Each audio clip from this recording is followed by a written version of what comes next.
Hello. We're live. Hello, all. Welcome to Monday. Welcome, Monday Generational night. Change. Hit that like button. I'm Jen. I'm Peter. And we still support Medicare We for all. still support Medicare for all. So it was Especially a crazy those weekend. marches. Yeah, it was a good weekend. How about those marches? Well, some of them did really, really well. How about the march down here? Oh, yeah. The one that, should have been happening. Didn't happen. We don't have to that all here. to all of our friends who are in the the activism community and a lot of the people who weighed whether or not we should have had a march down here. Here's all I have to say. There's never going to be a perfect time to do a march. As far as I'm concerned, we could have done a march, even if it was lackluster, but at least it would have been the start. And the only way we're ever going to get to Medicare for all is if we do this all the time, this constant reminding people that healthcare is a right, and that, let's say the first time we do it, 50 people show up. The next time you do it, maybe 150 people show up. I think that that's not the point of the bigger story here. Probably not, but it's something that may be true in terms of the people who are in the know and actually are aware of everything that's going on. But for the people who are more concerned about whether or not there may be infiltrators, let me just say this. The type of infiltrators that existed in the 1960s, for example, pretty steep. Anytime there is an uprising of working people, the shadow government is going to do everything in their power to stop it. That's never going to change. But that's not the problem here. The problem here, and why there was no Medicare for All march in South Florida, is basically bullshit, drama. Whatever happened to making sure we keep it nonsense? I'm just saying, it's like, we actually know why there was no march here, and it's just so ridiculous. And instead, they're going to do their own march at some point later on. Oh, okay, let's miss out on the opportunity where there's national attention because of a petty spat with ridiculous. It's just so, these people need to grow up. We all need to grow up, frankly. I don't. I'm grown up enough, okay? I'm a grown up enough for everybody. And I am saying that this is nonsense. And it's like this. It does more harm than good. Oh my God. And by the way, on both sides of that equation. Yes. Both sides of the equation are problematic to impediments. And don't think for a second that it's just the people who were working against the marches that are a part of the problem. There are people who were putting on the marches that are a big part of the problem. Oh yeah. These people cannot just get along for anything. They would rather sit there and ghost you, cancel this, bitch about that. Oh my God, block you. How about the fact that Cori Bush showed up at the march and didn't announce it, and she basically wanted to be there as a citizen? Yeah. She didn't show up in like her congressional outfit. She showed up like a regular person. And to me, that speaks to a greater problem when it comes to all of these problems. And what were they saying to her? Like, what she was getting crap, but I don't I don't watch mainstream media. I can't. What the people at the marches were basically saying is, thank you for showing up, but you didn't do enough. Right. And it's like, just like Bernie, like we were talking about Marianne, about Bernie, it's never enough. Never enough. Whatever he does, it's never enough. He's a sellout. He's a traitor. He's whatever. You know what? It's like these people just like to complain. And it's just so ridiculous at this point. And honestly, people. Guys, apparently we have solved a camera issue with our live stream. And you can thank me and Jason. I'm not taking credit for this one. This is on me. It's me and Jason. Yeah. I figured out one thing and Jason figured out another thing. And not bad for challenge people. Without further ado, because we want to get as much on this subject as we can. Fill up, my friend. Fill up. Make sure you've eaten enough, because I'm having a protein shake right now as we speak. You're always having. Yeah, I'm always having a protein shake. Always working out hard. The Lulu sticker for those new Patreon subscribers who want to get on here. I just want to say, sticker. That's you, my love. Everybody, hit the like button, subscribe. Make sure you spread this around. Jordan Cheriton, Status Quo is about to come on. We got to give it up for Jordan's producer, Colin. Yeah, awesome guy. Really knows his stuff, and definitely pointed us in the right direction. And I have a feeling that he probably was with you, I'm guessing this afternoon, at your event. So he's like your right-hand man now. Is that a safe way of putting it? Yeah, Colin's been with us from day one in Texas. He's based in Texas.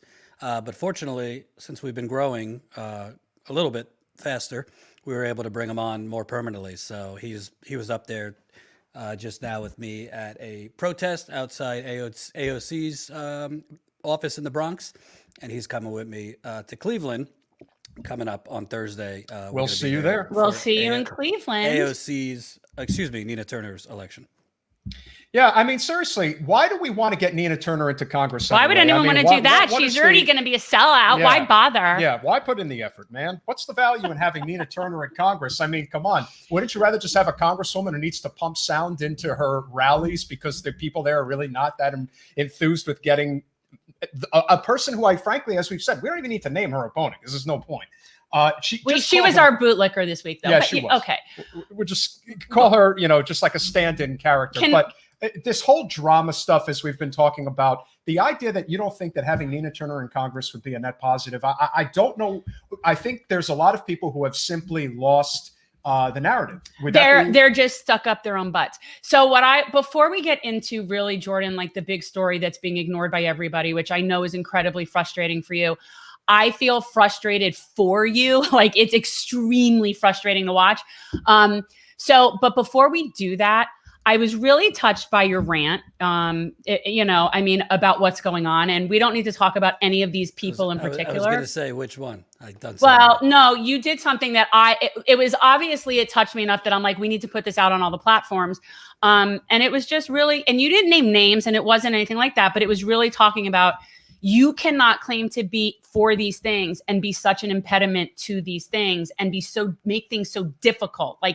And I know who you're talking about. People probably know who we're talking about because it's the same people that are constantly embroiled in nonsense. But I'd like for you to talk about that a little bit, about what was the last straw where you're like, that's it, I have to do this video and really call them out. Mm-hmm. Yeah. So this is not my first rodeo in seeing movements eat itself alive. To a lesser degree, I saw in Flint what was first a really vibrant activist community and protest movement.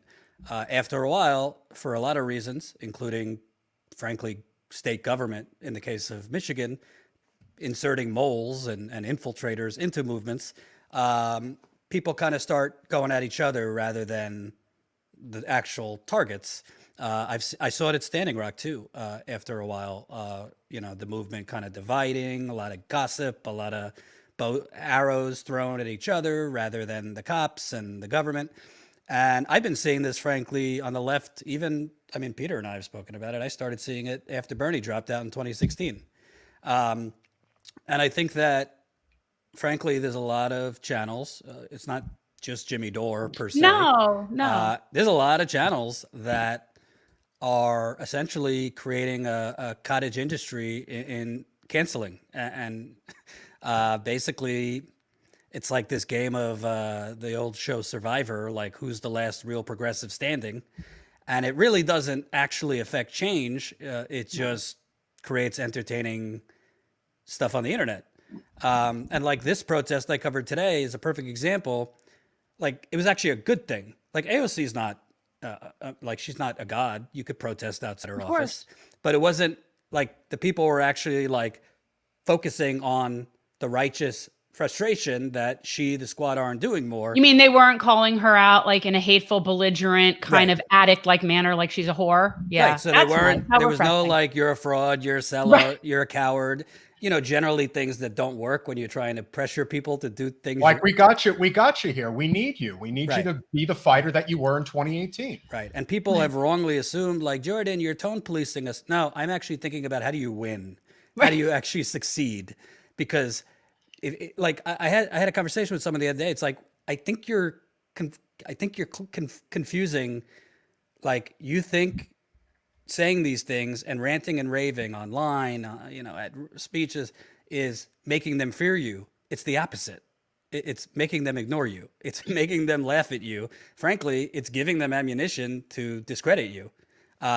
So I'm all for pressuring the squad, Bernie, anybody. If need be, primary them if they're not fighting the way you believe they should fight.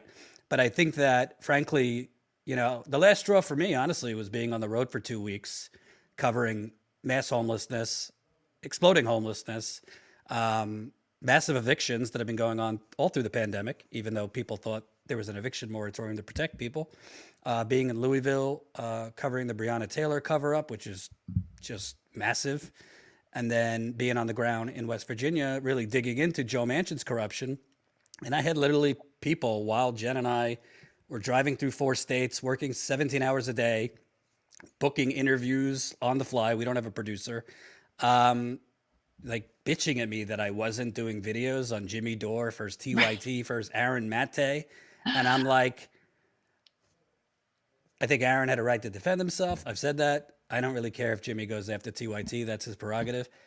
But like, if you believe that's the most important thing, rather than like the actual stories on the ground, I don't begrudge people if they're commentators or don't like go out into the field. That's fine.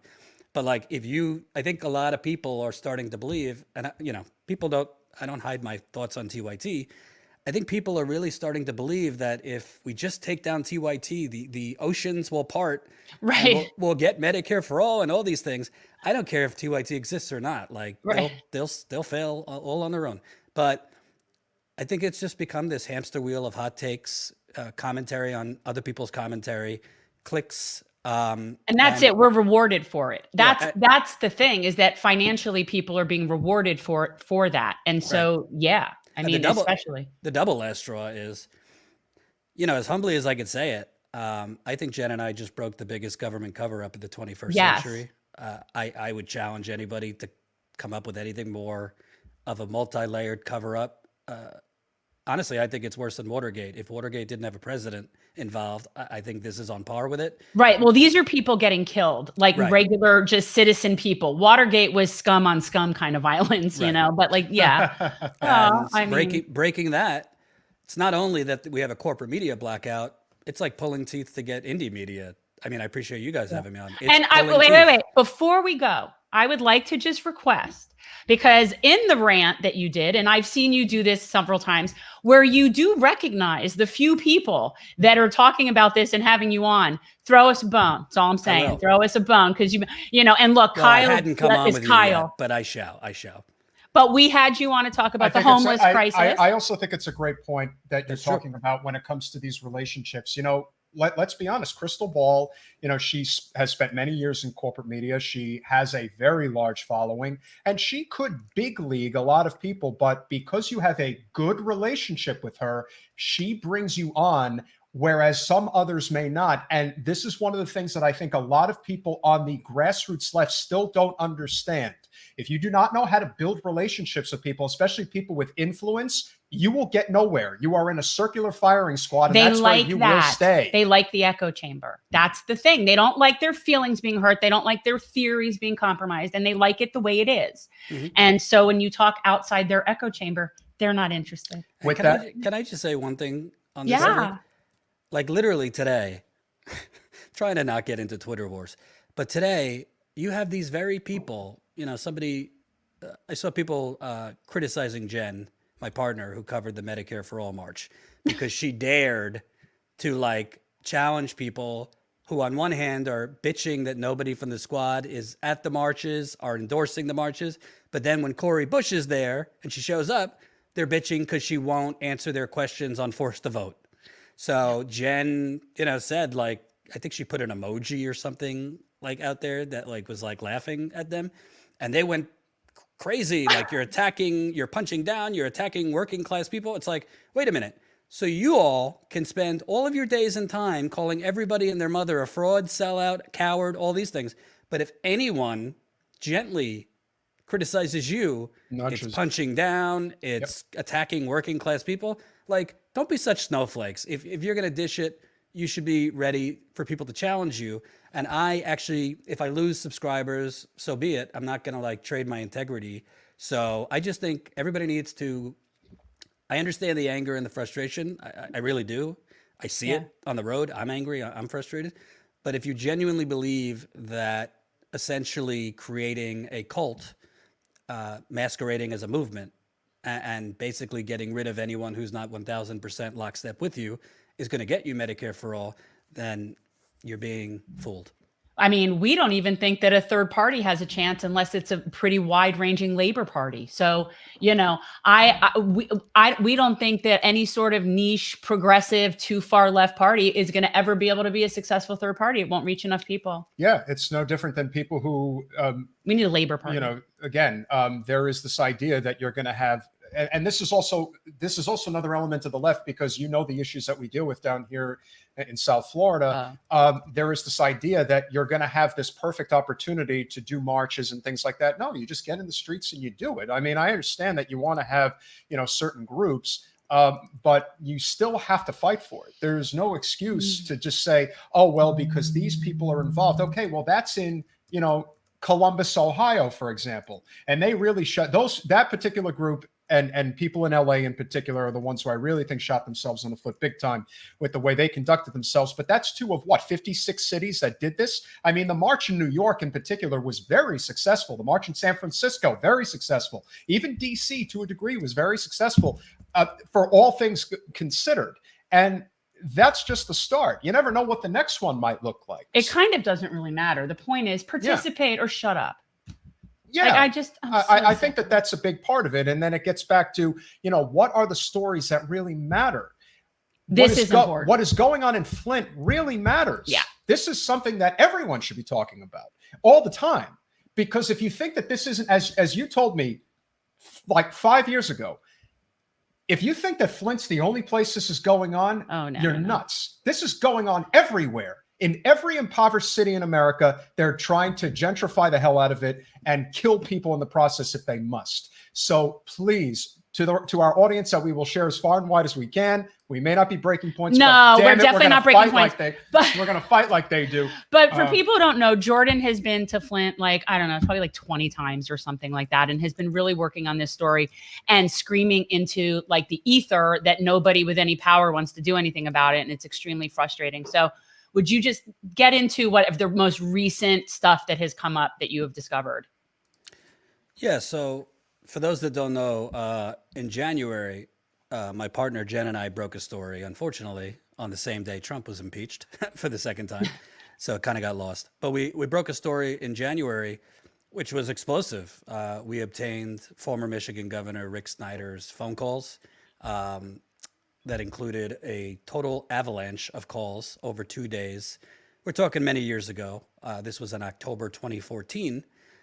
Prosecutors obtained phone calls showing that the governor, his chief of staff, and the head of the Michigan Health Department were on the phone like a bunch of drunken teenagers. They spoke 22 times in 2 days in October 2014. Just so happened to be a few weeks before Snyder was up for re-election as governor. And it just so happened to be when there was a raging increase in the deadly waterborne Legionnaire's disease, which is a bacteria through the water that mirrors severe pneumonia. So prosecutors, not me, concluded that this was the governor, his chief of staff, and health director trying to stop the news of this deadly virus from going public before his reelection. And he was also angling at the time to possibly run for president. This was before Trump was a thing. So we also in that story found meeting notes. The environmental department in the same month, October 2014, they had a meeting, and the notes from that meeting said governor's briefings, plural briefings, with a mention of informing the governor on Legionnaires, which is kind of important because he told Congress under oath he didn't know anything about it till a year and a half later. So that story was completely blacked out. Mainstream media didn't pick it up. Detroit Free Press, biggest paper in Michigan. I actually met with them before we published it. I was trying to publish it with them. I handed them the information. They told me we regret not doing more on Flint. I said, hey, great, here's the thing. I told them, why don't you could throw one of your reporters' names on it with us, just to make them feel happy. And they passed on it, and then they wouldn't cover it when we broke it. So fast forward, since then, we obtained even more information, and we obtained information that showed that top officials in Snyder's administration, their phones were erased shortly before the launch of the Flint criminal investigation. His press secretary, so like one of the top officials close to the governor, She left a month before the launch of a criminal investigation. She told prosecutors, yeah, my phone was wiped when I left. I talked to people in state government. They say that's not at all standard protocol, particularly when there's looming litigation. Your phone is supposed to be completely kept intact indefinitely in the case of looming litigation. So you have the Governor Snyder's press secretary, her phone's erased. You have top officials in the state health department who, kind of important to see when and what they were saying about the Legionnaire's disease. They had no messages on their phone. Prosecutors got their phones. We're talking about the number 2 and number 3 in the health department. They didn't have messages on their phone for all of 2014 through October 2015. That was the entire period Flint was on the Flint River. So mysteriously, their messages start after October 2015. Then we obtained an email from not a state health official, but a local Flint, Genesee County health official. He tipped off prosecutors that he was told by a state IT official, so an IT official in Snyder's administration, that the IT official told him soon after Governor Snyder's October 2015. So again, everything seems to be happening around October 2015. Snyder held a press conference in Flint, finally, after a year of ignoring residents complaining about the toxic water, admitted the water had high lead levels, announced we're moving Flint off of the Flint River back to the Detroit water system. Right. And they were fixing it. They were going to fix the problem. I remember this. And the state IT official told the health official, yeah, all of a sudden, soon after the press conference, I got a bunch of phones from the environmental department, quote, wiped clean, meaning the phones technically worked, but there was no information on them, no messages, no phone history, nothing. So this is the governor's press secretary, phone wiped. Top health officials, no messages on their phone for the key periods that Flint used the Flint River. And environmental officials, allegedly, but none of them denied it, and the IT official wouldn't respond to multiple requests, their phones are wiped. So I just want to take your audience for a second. Just imagine for a second. January 2020, February 2020, March 2020, before COVID is national and it's all over the place and it's the top story. Could you imagine if the head of CDC's phone was erased, or Trump's chief of staff's phone was erased, or anybody like the butler's phone was erased in the White House? The media would be absolutely apoplectic, rightfully so, because who knew what when? How do you know? When did they first learn about coronavirus? What were they communicating? Did they have a plan? Were they trying to cover it up? It's the same thing, only 6 years ago. And in this case, I mean, obviously coronavirus has led to a lot of death.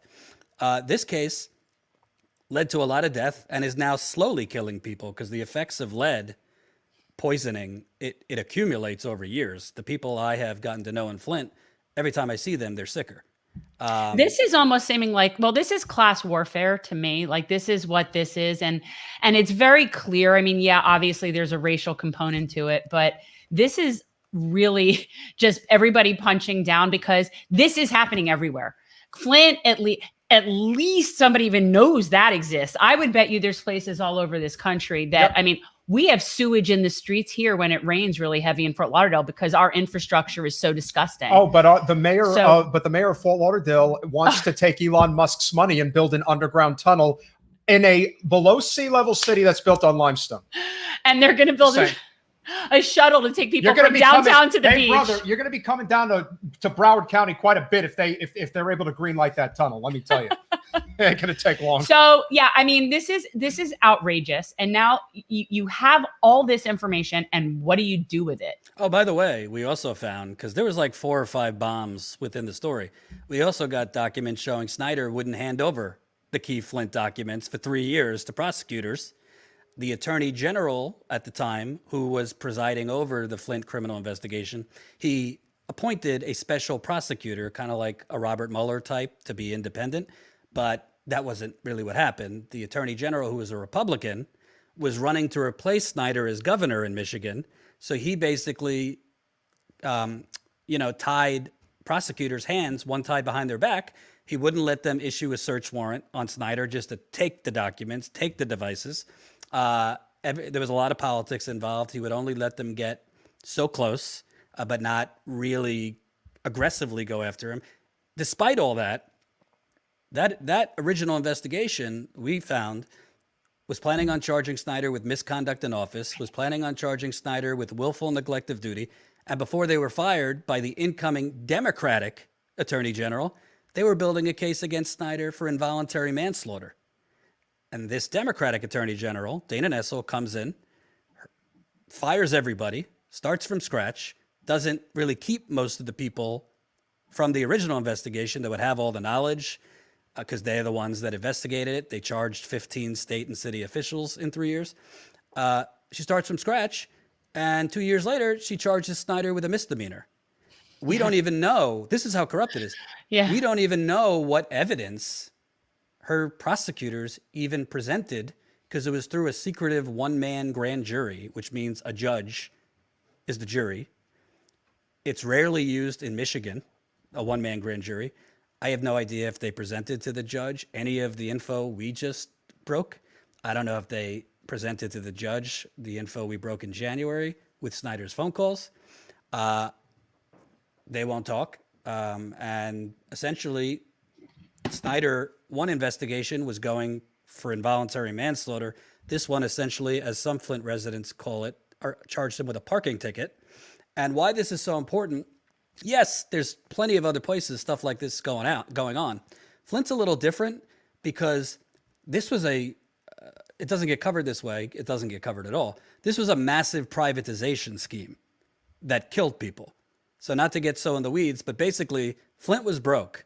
They had no money. They had already reached their debt limit.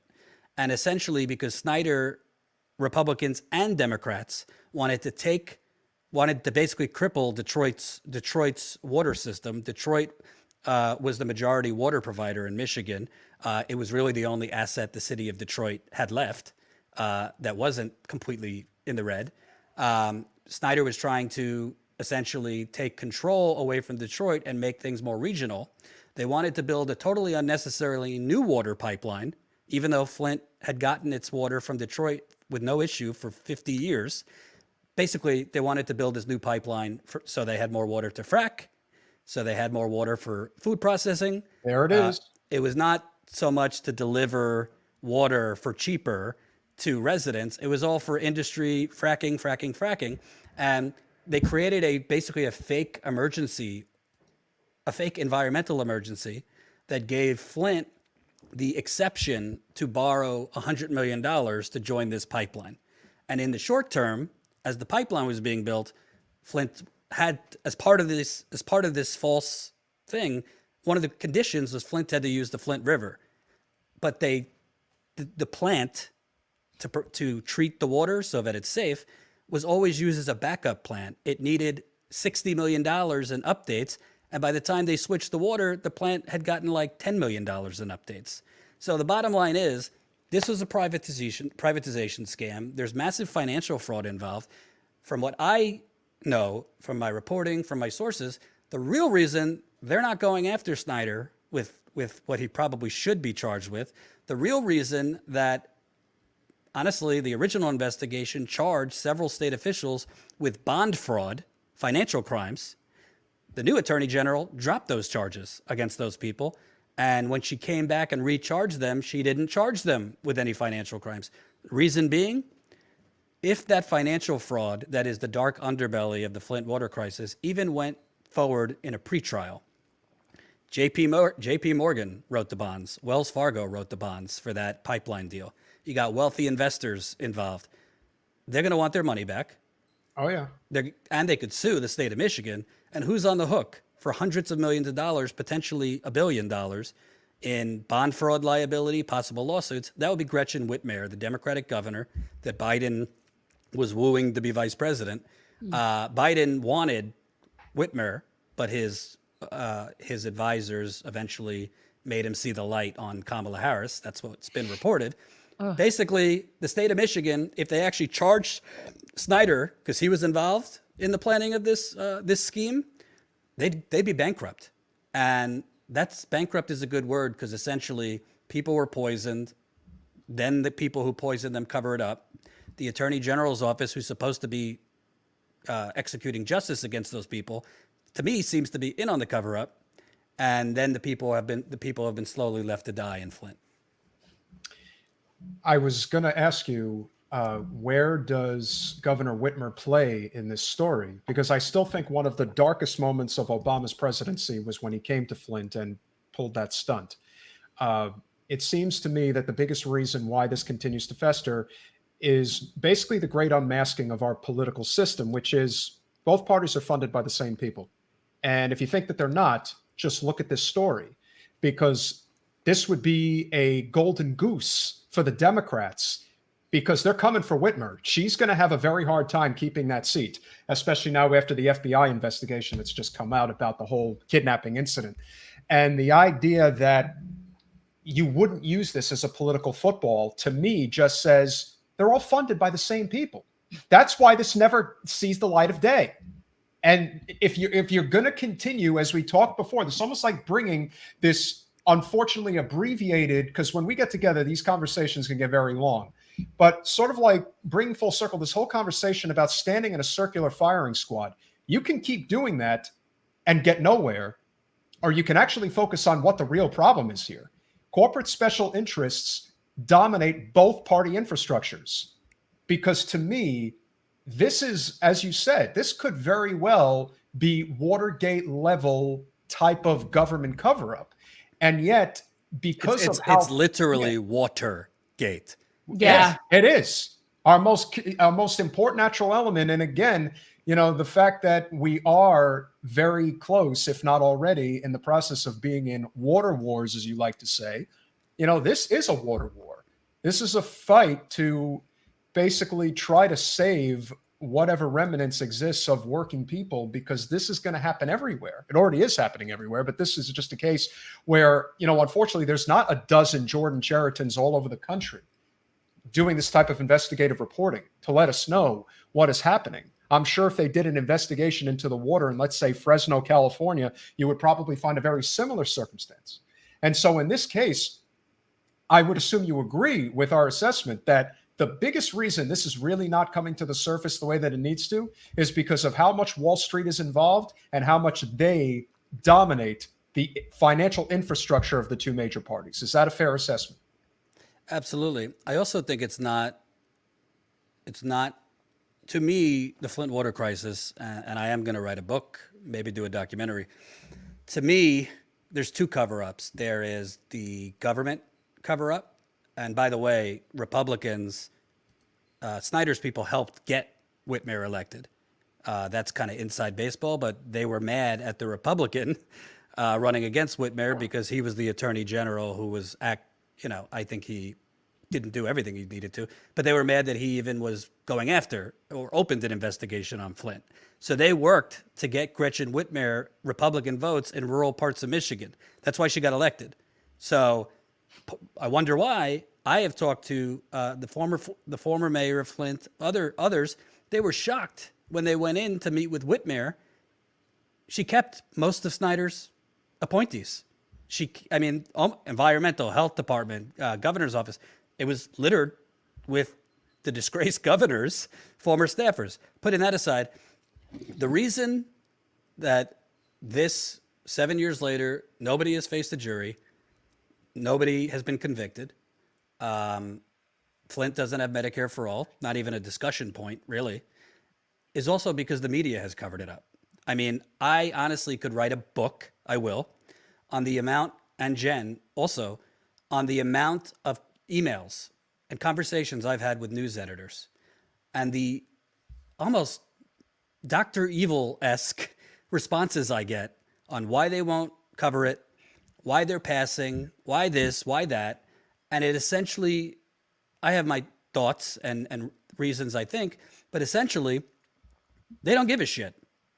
They go into places, if you're lucky, for 2 weeks. That was Flint in 2016. They go in there. Rachel Maddow does a town hall. They cover it like they should for a short time, and then they move on to Trump's tweets at that time. And then they move, it's the same thing with mass shootings. You're lucky if you even get a day anymore of coverage when there's a mass shooting that kills people. With black men being executed by police. If it's a major city, you might have protests for a week. They'll cover No, it. you need to have live video in order to get anything. Right. You have to actually have video of it. And they'll cover that for a week, typically on CNN. They'll do a little bit of stenography for the police, and then they'll move on. And that is, I've told my viewers for a while, I'm not saying don't protest outside AOC's office. I'm not saying don't protest outside Nancy Pelosi's office or protest outside BlackRock. Why is nobody protesting outside their local media outlets? I'd like to know. Go ask Jen about the Florida Sun-Sentinel. Why is nobody protesting outside CNN? I'm not talking about doing anything violent, but why should these people be so comfortable when they are literally covering up, not covering up the biggest government cover-up of the 21st century? This is the governor of the state, his press secretary, in that story we just broke, we also show that his top advisor, if we're talking the mob, this is his consigliere. Everybody knew in Michigan, Snyder's top advisor, Richard Baird, was his henchman. He was going around trying to get state officials on script before they went to interview with prosecutors. That's called obstruction of justice. And yeah, the governor didn't know his advisor was doing that. I'm sure the governor didn't know, as we broke last year, that his advisor was going around town in Flint trying to pay off sick Flint residents who were getting media attention to keep them quiet. So essentially, journalism 101 class, journalism 101. And I did not go to journalism school, but I did take 2 classes. Journalism 101, this story would be on the front pages of every major newspaper. It would be leading nightly news. I can't get the Detroit Free Press, the largest newspaper in Michigan, to cover it. The Detroit News, the Flint Journal, which is the hometown Flint paper, Rachel Maddow, who everybody credits with first covering this. NBC won't respond to me. CNN doesn't respond. MSNBC doesn't respond. The New York Times, I actually was direct messaging on Twitter. An editor from the New York Times got back to me saying, great story. So I said, great. Could the New York Times do a 3-paragraph write-up? Is that too much to ask? There is corporate media. A lot of people think it's because they're lazy. A lot of people think because they're disconnected. Oh, no. No. Oh, no. This is intentional suppression of information. Oh, yeah. And it's until people start adding the corporate media to their list. Corporate media, to me, is 75% of why the corruption in D.C., the corruption on the local level just keeps going. All engines Well, they're all go. the same people. It's just it's all the same people. I will not name names, but I've been in the car with Jordan when very big name people have been on the phone with him and basically say, it doesn't sell. It doesn't sell. Just doesn't and, sell. and I'm just like, oh, there it is. That's all that matters. It only matters. Can I get my clicks? Can I get more subscribers? Can I get more money? Because if I can't get that, then who gives a damn? At the end of the day, what you're doing is an absolute good. We really do appreciate what you're doing. And I think you really do bring a sense of clarity to what is really going on, because, we do a lot of things down here, but we don't do a fraction of what you do. You really put yourself out there and really make it so that people do know what's going on. So credit to Ryan Grimm at The Intercept, credit to Crystal Ball with Breaking Points.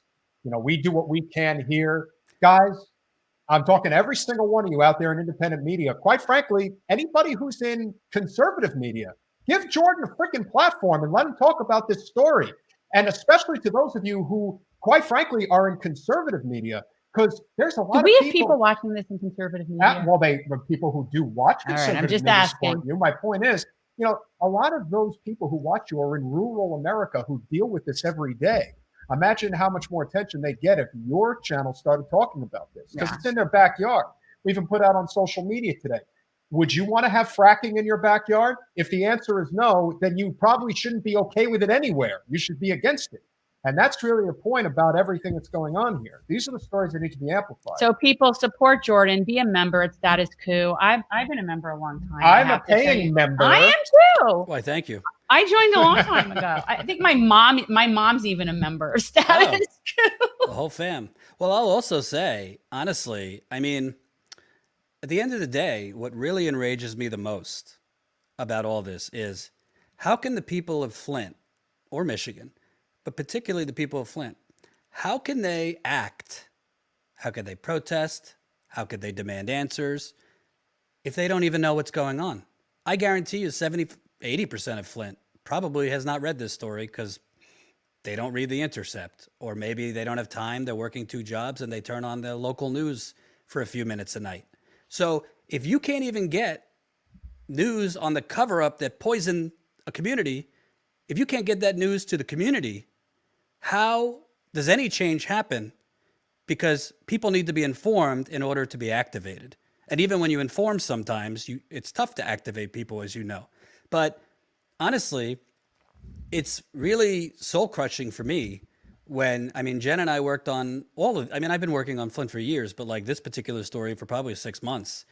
And it's not frustrating to me because like of my work. It's frustrating to me because how journalism is supposed to work is if you keep showing up, if you keep building sources, if you keep establishing relationships, if you don't go for the lowest common denominator, easy hanging fruit, but you really sink into stories about people, about communities, not stuff that's going to go viral, but about justice, you eventually all that pays off. You build those sources, just showing up, you find out where the bodies are buried, people leak things to you, and you break major stories. And in a normal journalistic industry, breaking those stories get picked up, and then politicians are pressured, in this case, the Attorney General's office, to actually do the right thing once in a while.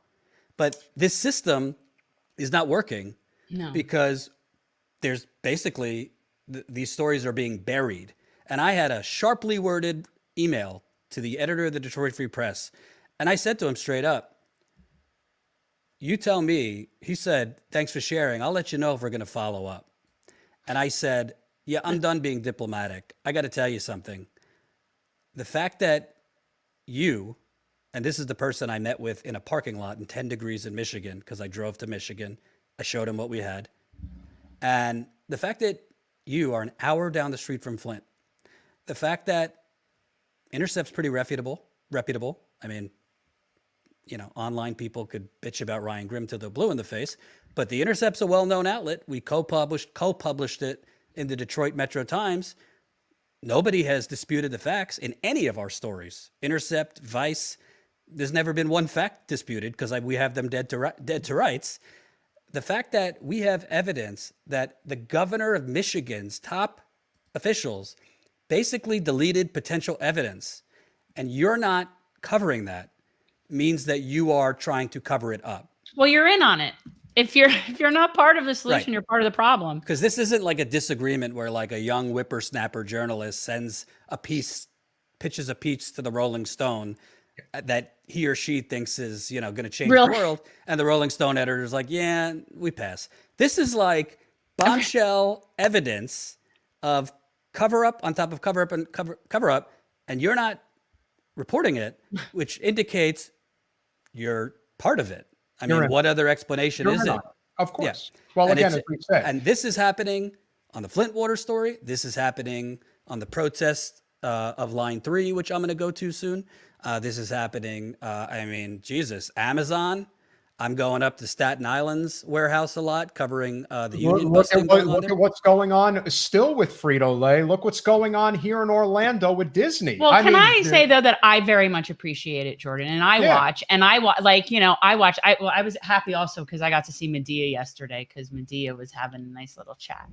I really think that we need to talk about how we form, and this is something we'll discuss at a later date because obviously we have other topics to cover tonight, but I really think we need to talk about how we form a coalition of sorts in independent media. And it doesn't just have to be on the left. It's just independent media that it wants to cover stories that actually matter. And we have to be— and wants to not be having ridiculous, petty nonsense fighting. Yeah, that stuff is absolutely got to die. And it comes on both sides. It's not just the people who were against the marches, for example. It was also the people who organized the marches. All around. The nonsense just doesn't— it doesn't end. And as far as I'm concerned— and we got a front row seat in South Florida because we've got some special brand of nonsense. We sure down do. Here. And so as far as I'm concerned, I think there really needs to be sort of this building of a coalition of sorts that really allows us to amplify stories like yours. I think that is what needs to be done.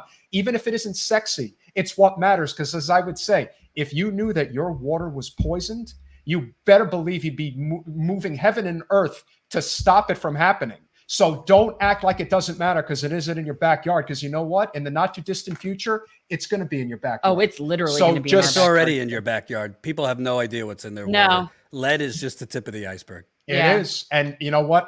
That's going to be a great topic to discuss with our next guest who's coming on, who's running for school board here in Broward County. And we got a lot of problems here. So without further ado, guys, statusquo.com. Yeah, everybody be a Status Quo member.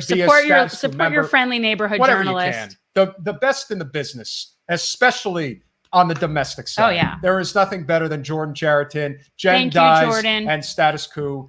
Get with them, support them, spread this around. And any one of you on independent media who is not covering this right now, get Jordan on your show right now, please. We'll see you soon, brother. And Thanks, Jordan. Thank you, guys. And just a programming alert, we'll be going to Cleveland at the end of this week.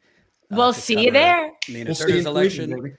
And then we'll be going to line 3. So support us if you can, statusquo.com/join. Thanks for having me on.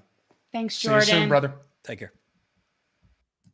So I think I feel bad. We're running a little late, but that's okay. This was an important story. But it's a great segue because, a lot of the problems that exist are, a lot of it is what kids ultimately have to deal with, I think.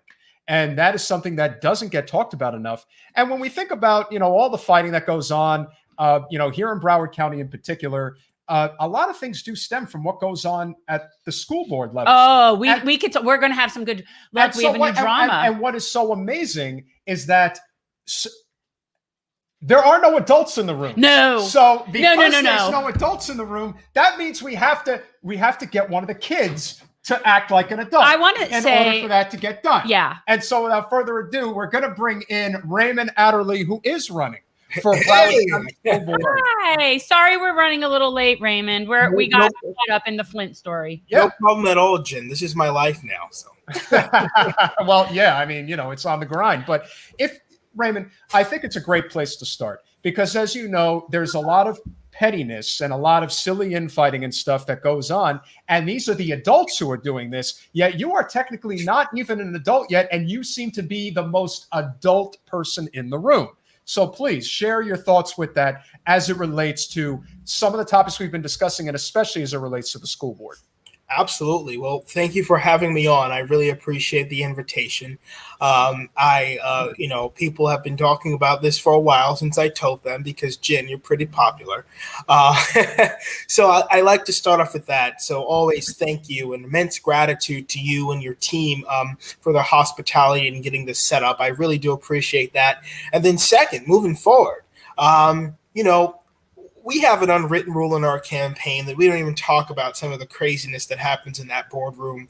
But serving as a student advisor, I lift my head and I try to move beyond that and make up crystal clear solutions for students because students are the people that keep the school board and school district moving. And I often say, who are the less voiceless people? It's the majority of the people that are in the school board.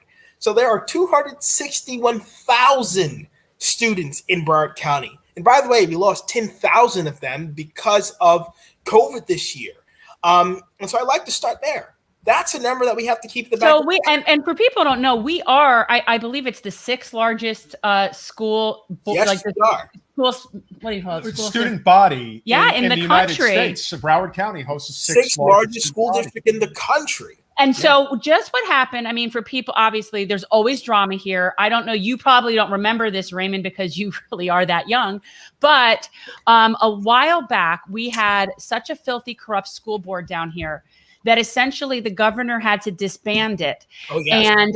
And there was, a lot of people, I think, resigned instead of face litigation, all sorts of nonsense. And so as a result, we brought in Robert Runcie, who was supposed to sort of clean it up and get everything back on track. And now we're sort of like at that cycle again. It's almost like a 7-year itch with Broward. And it really does look so political to me. Like the ins want to get rid of keep their position and the outs want to get their position in.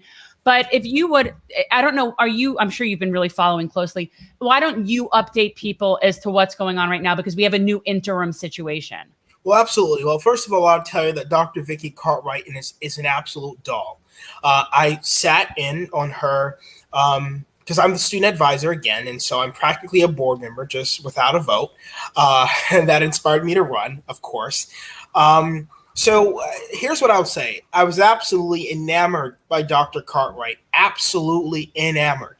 And even with her high level of qualification, her personality, and the way in which she was so personable compared to the other candidate, Dr. Bob Schiller, who was, it seems like we have a thing for Roberts down here because his name is Robert Schiller. Where is he from? I saw she's from Oshkosh, right? Yeah. She was running the Oshkosh, which is arguably much smaller. I saw a school board member, I think it was Donna Korn. She was definitely raising an objection regarding this person's experience level, right, because Broward's huge. But who was the other person? So the other person was Dr. Bob Schiller, Dr. Robert Schiller. And his career has been being an interim superintendent for some of the larger school districts. I believe that if I followed right, he was coming from Baltimore, a school district in Baltimore, but he had served in LA, he had served in Texas, and he had served in Baltimore. So doesn't somebody be suspicious if somebody is terminally interim? Like at what point? No, I'm serious. Like what? Well, I think I would think that with any job. If you're always the interim person and you're not getting the permanent position, why is that? Because he said, quote unquote, that's his preference. So, and that's why I think that a lot of the board was very wooed by Dr. Cartwright. Even though she'll be serving as an interim, she came in and said that her style of leadership is adaptive. Dr. Schiller said that, quote unquote, your plans are my plans. Your policy are my policy. I'm just here to steer the ship until someone else comes along. And I disagree with him completely. We are in a global pandemic, and we are welcoming 261,000 students back to campus. We don't need someone that's going to say, your plans are my plans, your goals are my goals. We need someone all just get along, man. Right. We need someone who's going to say, here's how we need to do this. Here's how we're going to welcome our students back. And in Dr. Cartwright, you found all of those qualities, as well as someone who was able to have a long-term plan to guide this district for the next 6 months to a year. Yeah, I think that's really smart. So for anybody who's watching, this is Raymond Adderley. He's running for Broward County School Board. We don't normally, I think you're probably the first. Who else have we had on school board people? I don't think we've had these I think this is the first, but it's it's very important. You know, this is people get so caught up, as we like to talk about, especially in left politics. People are so enamored with this idea of the top-down strategy, like, everything that happens at the top. No, there's a reason why the GOP is so successful. It's because they value the ground game and the ground level positions more than any other position. They want to have the infrastructure in place so that when they lose, it doesn't set them back a decade. It sets them back one election cycle. Yeah. And being able to have non-corporate representatives at the school board level, because let's face it, this is a problem that exists in both parties. The privatization. Well, that's a nonpartisan position anyway. Well, that's true. Well, but Broward politics. Yeah, let's be honest. Okay. In theory, but there's always, look, we've been dealing with corruption in the school board forever. And, I really thought that when they sort of started from scratch, maybe we would get somewhere. And yet, no, we're still sort of back to square one of constant problems. Yeah. And again, if, Raymond, even though our time is limited, obviously there is one very important topic we definitely want to hit on, which is, of course, the charter school issue, the privatization of education, especially in Florida as a whole, not just Broward. But if you can speak to your vision in terms of what you would want to accomplish, because obviously you're running without corporate special interest money. So I doubt anyone interested in privatizing education is going to be stuffing your coffers. You, I would assume, are very much concerned about improving public education. Yes. So if we can talk about that, the juxtaposition between it's a big problem here. Those two issues, that would be great. Very well. So first of all, my position on charter schools is absolutely no. Please get out of public school dollars, first and foremost. Number two, moving forward, we have to understand why we are losing students every year to charter and private schools. It's because simply we have not adapted with the rest of the educational world. We don't have access to mental health. We don't have the best infrastructure in our schools regarding building infrastructure. I mean, just look, a couple months ago, March 5th, 2021, Rickards Middle School, the roof collapsed. Are you telling me that any parent in their right mind are going to send their child back to Rickards? So that leaves parents voiceless. It offers them that nuance. It offers them that availability to go, well, you don't want to go to Rickards, but we don't want to send you to this school, which is also poorly constructed, looks unappealing. So we'll send you to the new charter school that they just built 2 months ago or 2 years ago. Or we'll send you to private school and try to get you a scholarship. So first and foremost, we must, I again say, we must, when I get to the school board, make an emphasis and a big priority on ensuring that we are making our buildings more appealing, that we encompass a 21st century education for every student in Broward County. And my plan encompasses not only infrastructure, quality to mental health resources, it's incorporating technology into the classroom. And all of those things encompass that. And that's how we stop, number one, the discussion about, well, we don't have a whole lot of money in our budget.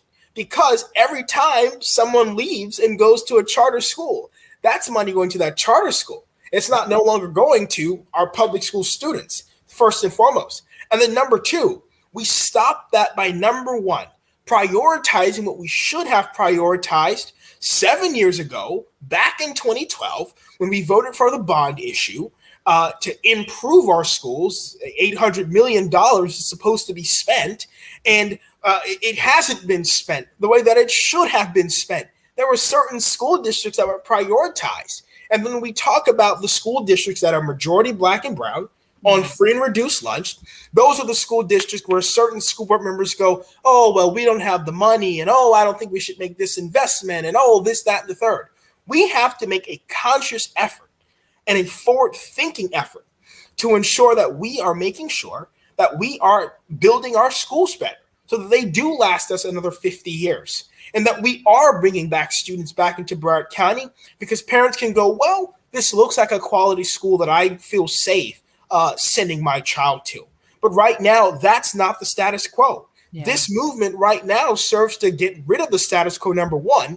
And then two, like you said earlier, Peter, make sure that we are being the adults in the room, not getting caught up in the partisan talk and the partisan politics on a nonpartisan school board, number one. And then number two, making sure that we are delivering for our students by a student-first approach led by a student view approach. Thank you. So see, and for anybody watching, this gentleman is in high school. Yeah. It doesn't even matter that you're not an adult. It's just the fact that you have, you're it really makes me feel like I could have done more with my life. Your grasp on the issues is impressive.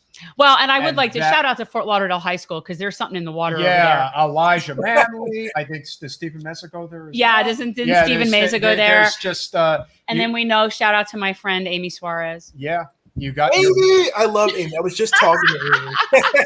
But there's something in the water at that high school. It produces exceptionally active and competent people. And one thing I want you to talk about, Raymond, what is your website? Yes. And Jen, I want you to just briefly explain to people how things work very different in the state of Florida. Everyone thinks everything has to go through Tallahassee. There is a lot of county control in this state, that you can get things done by electing non-corporate representatives. Yeah. Don't think for a second we can't make a difference. Yeah, guys, Raymond, when's the election? It's next year, right? Well, the primary is August 23rd, 2022. Right.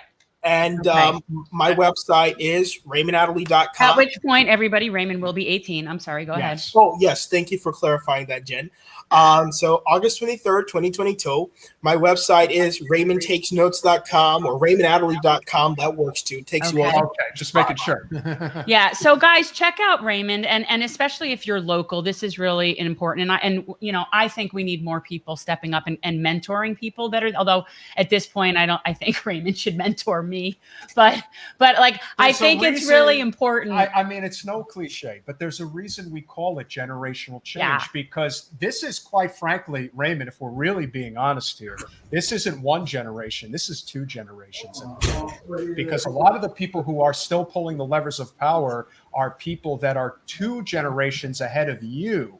And so to say they're that, still punching down to us. yeah, they are. And so we're trying every which way that we can to make sure that your message gets out there, Yeah. because your message is an absolute good and what you're doing is an absolute good. And so we are more than happy to have you back again. Oh yeah, And we're that's why I was obviously- asking. Yeah, we'll have you back when we Yep. get closer to what's going on and whatever. 100%. There's a great group of young non-corporate progressives that are building a strong foundation. We're going to do Yes. everything we can to uplift your message, and we really appreciate you coming on this evening. Thank you. Thank you so much for Thank having you, Raymond. Good night. See you Good soon, night. my friend. Bye-bye. Okay, so we're moving along. I mean, we're definitely running a little late. No, we are, but Okay. you know what? When you're having a great conversation, this is why the argument about, well, how many guests you want to have? Because I think we've got the We short end up- form and the long form at the same I time. know, so that ends but- up working pretty well. But then I get, And- oh, I want to talk to them. Oh, I want to talk to them, and then I just get that's up. true. Well, and again, but that is the beauty of what we do, because we are about the substance, the issues, Yeah. and things like that. I mean, we started out, and just for people to know, like, yeah, we do a live twice a week, but this started as a podcast. Our main thing is doing long form interviews and really getting into issues and talking to people that we think, well, I mean, we say change makers, but people that are really helping change the narrative and push us in the right direction. And it could be anything. I mean, we've talked to everybody from professional athletes to, you know, I don't even know.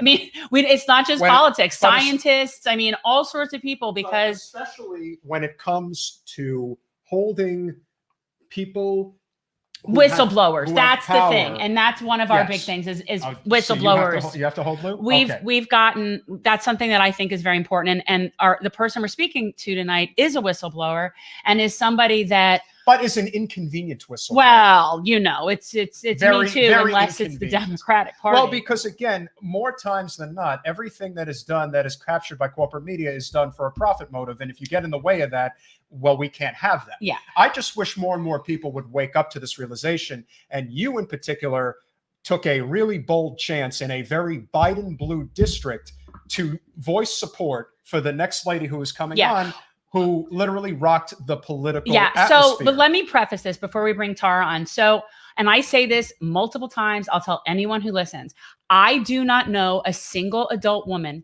that has not been violated in her life. Not one. I don't know one. And in fact, I was talking about this with my girlfriends the other day, and granted, people, it's a spectrum. It's a spectrum ranging from, you know, harassment, jokes, all the way up to, you know, what the Bill Cosby effect. I mean, you know, like it's a spectrum. But, you know, so for people to doubt somebody's claim is so absurd to me. It goes against all logic and reason, because I know that I don't know an adult woman that hasn't been violated. So why would I not believe somebody? So for somebody to come out and be brave and talk and tell their story, and then just have to get so much crap for it is really annoying to me. So I'm just going to put that out there. So without further ado, we're going to bring on a lady who has made a tremendous impact in a positive way. and she has a new book. So And she has a new book. Yeah. And really, like you said, was a very inconvenient voice in a movement that desperately needs to Yes. maintain itself, because there is a lot of abuse of power, and there is a lot of abuse of power by powerful men against vulnerable women.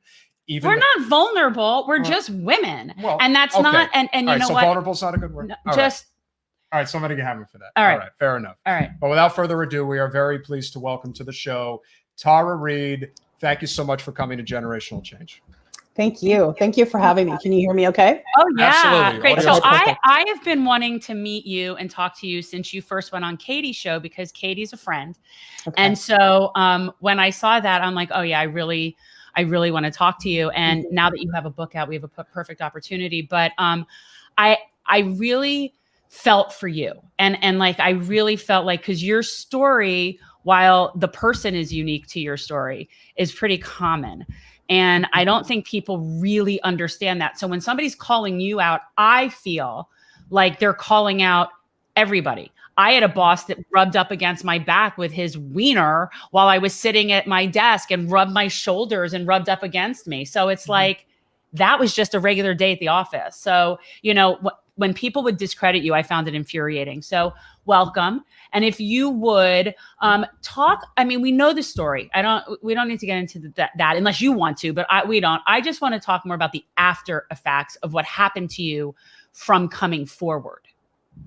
Well, thank you. And thank you so much. It's an honor to be on your show. I love your show. And it's hard to follow Raymond because he's pretty amazing, by the way. Oh, okay. Seriously, 17. Yeah, I mean, I wish I had some of the same feelings that you did. I was like, what was I doing at 17? And it wasn't that. So, No. but he's very, yeah. So that's something to watch.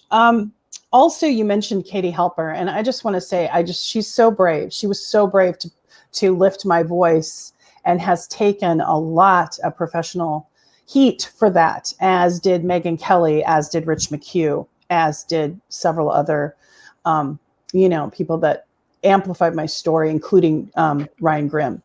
And they were brave journalists. They were brave to do it. And in Katie's case, she's a podcast host, with that has a lot of, they do deep dives into a lot of different issues. But yeah, so the aftermath was amazing after coming forward, of how much vitriol I experienced. I was prepared for it to an extent because it was Joe Biden and it was an election year, but I wasn't prepared for that, what happened. First of all, I came forward the first time in 1993. So when it happened, I tried to go to my supervisors and went and tried to make a sexual harassment report. Had I been interviewed in person, I was going to then reveal the sexual assault. But I didn't want to just write it down on a random piece of paper. I was too scared to go to the police at that time. I was threatened and I was shut down in 1993, and I was forced out of my job. Then I remained silent for a long time. And I had very mixed feelings about Joe Biden, because I was in politics. I was involved as a Democratic, activist, pretty much mainstream establishment, what you would call now establishment. It was a little different then. It felt different. Now I look back and I think, oh, why didn't I see all of the things that I see now? But I didn't at the time. And I earnestly thought I was trying to do good work. And I thought maybe Joe Biden had changed, or maybe my experience was unique. And I put a lot of self-blame on myself. And then in 2019, when Lucy Flores came forward, there was a pivotal moment when she was on The View, and Whoopi Goldberg was so awful and brutal. And I had seen a clip of it, because I don't even watch television, but someone had sent me the YouTube clip, and I just knew. And then a colleague had said, hey, Tara, what do you think about coming forward? And then I was in a writing group. One of the people was the publisher of the local paper, and he said, hey, would you be willing to talk to a reporter? And I just did, but then I immediately got scared and kind of shut down and talked about the sexual harassment, and then finally came forward in 2020. But when I was coming forward, there was rumors Joe Biden was going to drop out of the race. So it was really stunning the way all of that kind of unfolded for everyone. I think Bernie Sanders' sudden drop out of the race was very surprising. And immediately after Bernie Sanders, within 24 hours, I was being called a Russian agent. I was being trolled. It was on, so to speak. Oh, generally what? No. We had an echo. Sorry, we were muted. I had muted. Okay. But all of the attacks were about you personally. Yes. And of course, because that's what people have to do when they really don't have any substance to what they're saying. And even the stories that I remember seeing stories that were unflattering, and I don't even recall what they were, but I'm thinking in my head, even if all of that is completely true, which I don't know, but at that point, I don't know. All of it seemed like perfectly natural responses to being assaulted and not being listened to. So like a lot of the things that I saw were, I hate to use the term victim behavior, but like behavior of somebody that's been like having PTSD to some extent. And so it doesn't make you less credible. It makes you more credible. But it's so fascinating how people don't see that. And the Lucy Flores thing, I want to touch on that because that stood out to me hugely. And most people overlooked it and let it go because it wasn't sexual seeming. And it was just that. It was. Well, he came up behind her in a very patriarchal way, put his hands on her shoulder, sniffed her head for people don't remember, and kissed her or whatever it was on the back of her head. I flipped out at a level, and I was surprised that people weren't more incensed by this, because it wasn't something seemingly sexual. It is not the sexuality. Oh, it's the control. It's the entitlement. Power and control. Yeah, it's entitlement. And somebody that would do that is about asserting power. So the shades of gray are really not what matters here. You know what I mean? It's like, that is somebody who's entitled. And I was outraged by the Lucy Flores thing. And I am very appreciative that you came forward and did what you did. Talk a little bit about how where the book came out of. Obviously, it's been a very hard couple of years. Well, the book was actually quite cathartic. It's called Left Out When the Truth Doesn't Fit In. And it's been a bit suppressed, as you can imagine, like everything else I do. But it helped me frame what was happening right afterwards, which the journalists that were attacking me, I wrote about specific journalists like Beth Reinhardt from the Washington Post, Lisa Lair from the New York Times, the brutality and the class shaming. Some of the stories that you heard were from former landlords that barely know me, or people that didn't know me at all. When my friends and family would try to tell stories about me or anything about me, they wouldn't print it, or they would twist the words. And it got to the point where many of my friends and family just said, look, we're making it worse. We're not going to say anything. And people got really shut down, and they didn't, and they had their works called, you know, like their employment called and harassed, and they got doxxed. Another interesting thing that happened to me, and that was really tough to deal with, and I kind of talked about in the book, was I was being threatened to be silent, or they would print my bankruptcy, right? I got that message. And I said, go ahead and print the bankruptcy. So it was printed. And be quiet, it came from a troll, or we're going to print your divorce. People get divorced. People are domestic violence victims. Go ahead and print it. I didn't try to engage with those threats, right? Random people threatening me. So the bankruptcy actually was majority of medical and educational debt. And I pointed that out, and I pointed it out since. I'm not ashamed of being working class or poor. There were times in my life where my family had money and times we didn't. And then times personally that I've been okay, and times where I've been pretty impoverished. And I don't think anyone should be ashamed of that or let that keep them from coming forward about a powerful person. Yeah, I agree. And I was very pleased to see that you were heading up the Medicare for All marches and that you were really involved in that. And I think that that's an important thing to touch on when people want to class shame somebody. The fact that more than half of our bankruptcies in this country are medical bankruptcies is something that needs to be, on the forefront of these discussions, because that's not something that exists because somebody was irresponsible.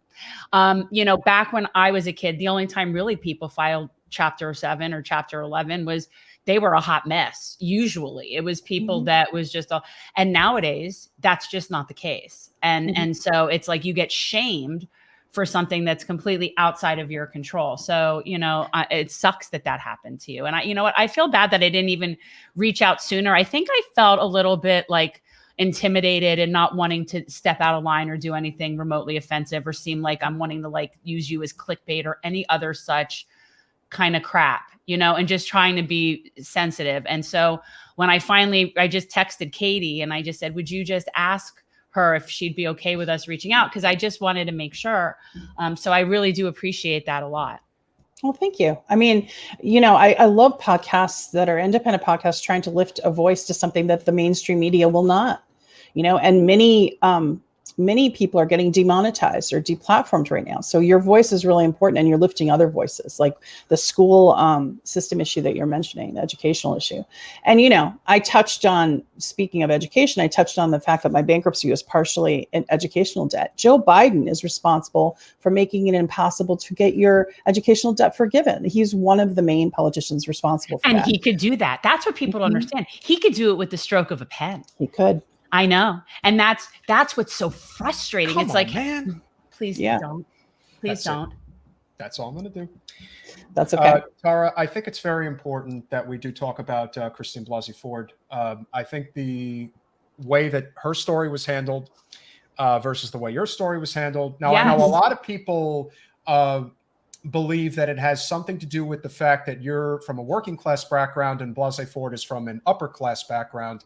I still think a lot of it just has to do with the fact that the liberal elites run our mainstream media. That is a fact, and they were willing to go after Trump with reckless abandon, but when it came to somebody like Biden, I think if this was if your story had come out, let's say in the fall of 2019, it probably would have been a much different circumstance, because I think that they wanted Kamala Harris from the start, but they could not take any chances whatsoever with having Bernie as president. So they had to do what they had to do. But I personally believe that there are two components here. One is the fact that she is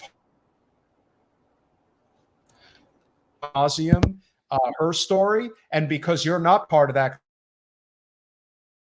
on our level anyway, so who cares? You're muted. Now you're muted. You're muted, Tara.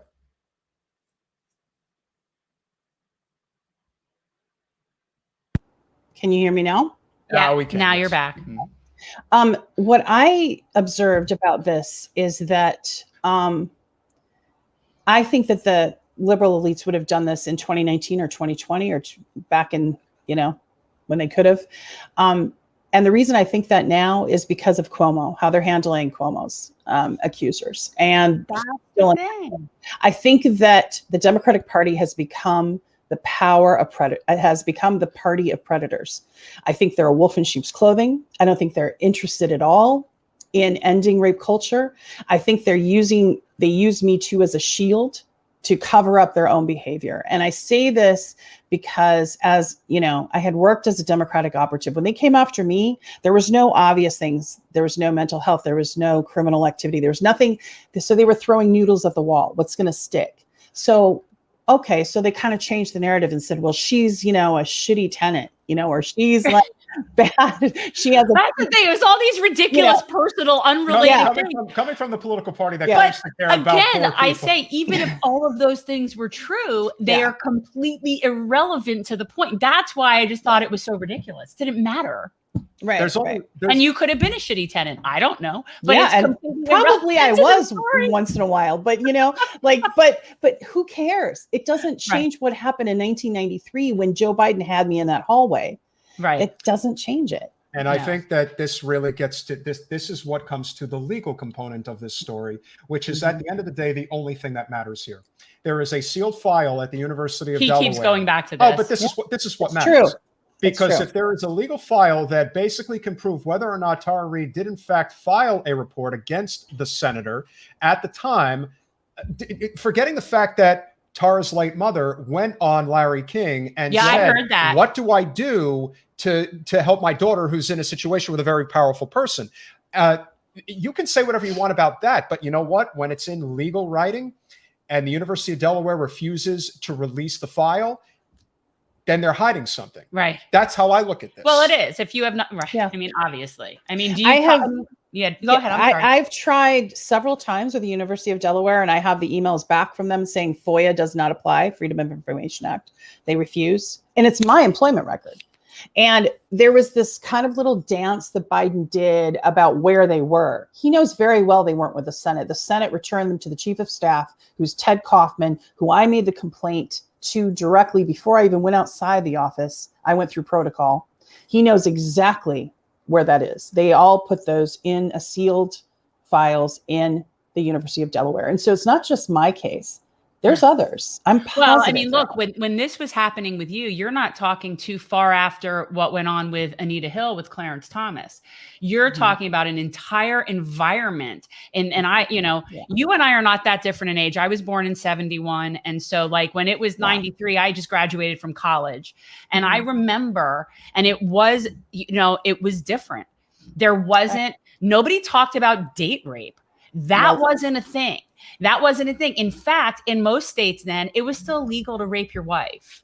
So it's right. So like this is, to complain about this or file a complaint at that point, it's completely like, to me, reasonable that it would have been dismissed and hidden, because that was the culture at the time. So I don't know why anybody would act remotely surprised that they're covering something up when that's what was always done. And if you look through, there was and I wish I remembered the outlet that covered it, but they caught the Biden team, the campaign team, going into the University of Delaware and getting some looking for something. Oh, I'm sure that I don't know. It was right around the time, and then somebody like elevated and said, "Hey, what are they doing? Like, what's going on?" I do not have proof, but I can almost guarantee you that file that was sealed at the University of Delaware, it's been unsealed and it's been reviewed, and then it was sealed again, and that's or it was destroyed, or it was just I hope not. maybe. I hope it wasn't.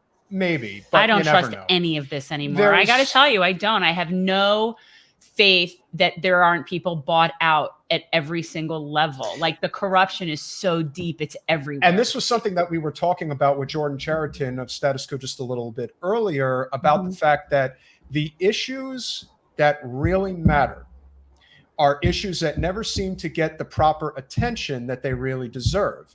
And so for someone who did actually speak at one of the marches this weekend, would love to hear your perspective on this, what we call this circular firing squad of sorts within the independent media and the online left, and the reason why they can never seem to get out of their own way. There's way too much of this, my feelings are hurt, so I can't actually recognize that what needs to be done is formulate these relationships, these coalitions.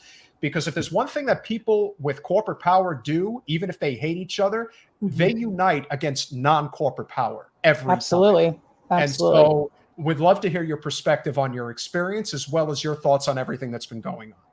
Well, you know, as far as the march goes, I had a very positive experience. I mean, I think that they had a lot less numbers in LA where I was because of the COVID announcements. And then they pulled the permit for the park the day before. So they had to reroute the whole thing. And then people are very nervous in Los Angeles right now about the Delta variant. So, and the publicity around that. So, we had a good showing though. And I met some lovely people and all supporters. I didn't, you know, the trolls didn't show up there, surprisingly. So, but what I would say about the left infighting, what you're referring to, I did see it and notice it, heard it.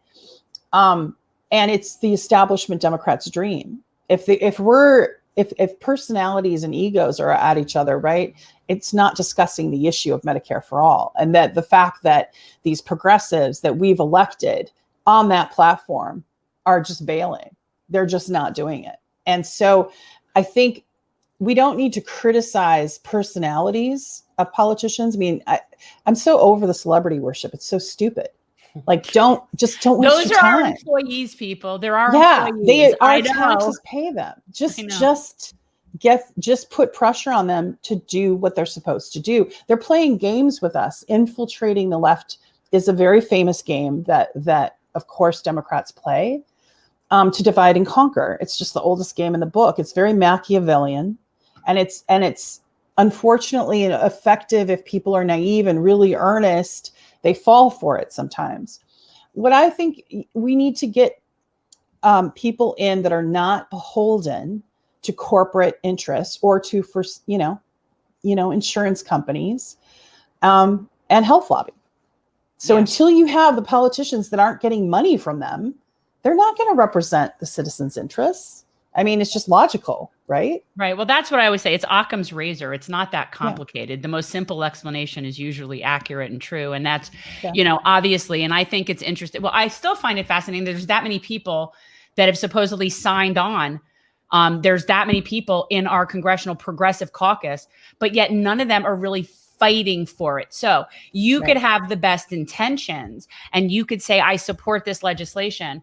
But if you're not really out there trying to win hearts and minds and really use your platform to get more people on board, you're really not doing your job, because your job isn't just to go sit there and push a lever and push a button and vote. Right. Your job is to actually advocate. And that involves being in public and saying what you're saying. And most of these people, most of them, don't have the courage to do that, even if they have the belief in single payer healthcare. Yeah. And that's the biggest problem. And we are very hopeful about Nina. I think that she would be a very useful leader of that mindset of people that just don't have the leadership skills. Like, they have the right belief and they're not on corporate payrolls, but they're not taking that next step where they're willing to challenge, speak up against the entrenched incumbents and speak up against people that are sitting there. I would So agree. I think Nina needed. Turner has made it very clear where she stands on Medicare for All, has been very consistent with her message. I think she will work very hard to do what she needs to do. I think that, but putting your eggs in any one basket, so to speak, of any of these politicians is a waste of time. It simply is. When you have Nancy Pelosi and Dianne Feinstein that are like fossilized into their positions, you were talking earlier about the new generation coming up. We need that. We need Raymond. We need people. Yeah. We need the fossils to move out of the way now. And I'm not trying to be ageist because I'm in my 50s. It is ageist. It's because it's really an ageist mentality more than anything. This is a much bigger problem in the Democratic Party than it is in the Republican. It is. And I've said all along, like something that I find incredibly upsetting when I look at people like Alcee Hastings recently died. He'd been sitting in that seat for how many years? 30. He was like 84, had end stage pancreatic cancer, and decided to run again instead of mentoring and passing a torch. It's their need to hold on to their power. And I said from the very beginning, first of all, I was infinitely more scared of winning than losing. And they're like, I don't want that job. But it's really more about getting the corporate money out and bringing in and being a seat to the people and training someone younger, preferably, to take that position. Like I always said, I wouldn't ever be there. Like the idea of even being there 6 years makes me like freak out. Yeah. So like the goal is to train people like Raymond to do this job. And none of them are doing that. They're all just sitting there in those seats. That's also they're not mentoring. Yeah. No. And that's the real danger of Wasserman Schultz, because she's another Biden. She'll sit there for 50 years. She doesn't mentor anybody. If you allow her to do that. And again, she rules with an iron fist. She's just like, Chris Coons, for example. There are these representatives who do not get in their way. Because they'll come at you with everything they've got. And that is one of the reasons why there isn't a consistent, there is a brewing progressive movement in Florida. It's kind of splintered in some ways because it's in different areas, but in South Florida, it is kept really, really under wraps in many ways. And I think that just comes with this infrastructure that's in place, where they systemically make sure that anytime there is this sort of, movement on the ground, we got to stop it. We must stop that movement on the ground.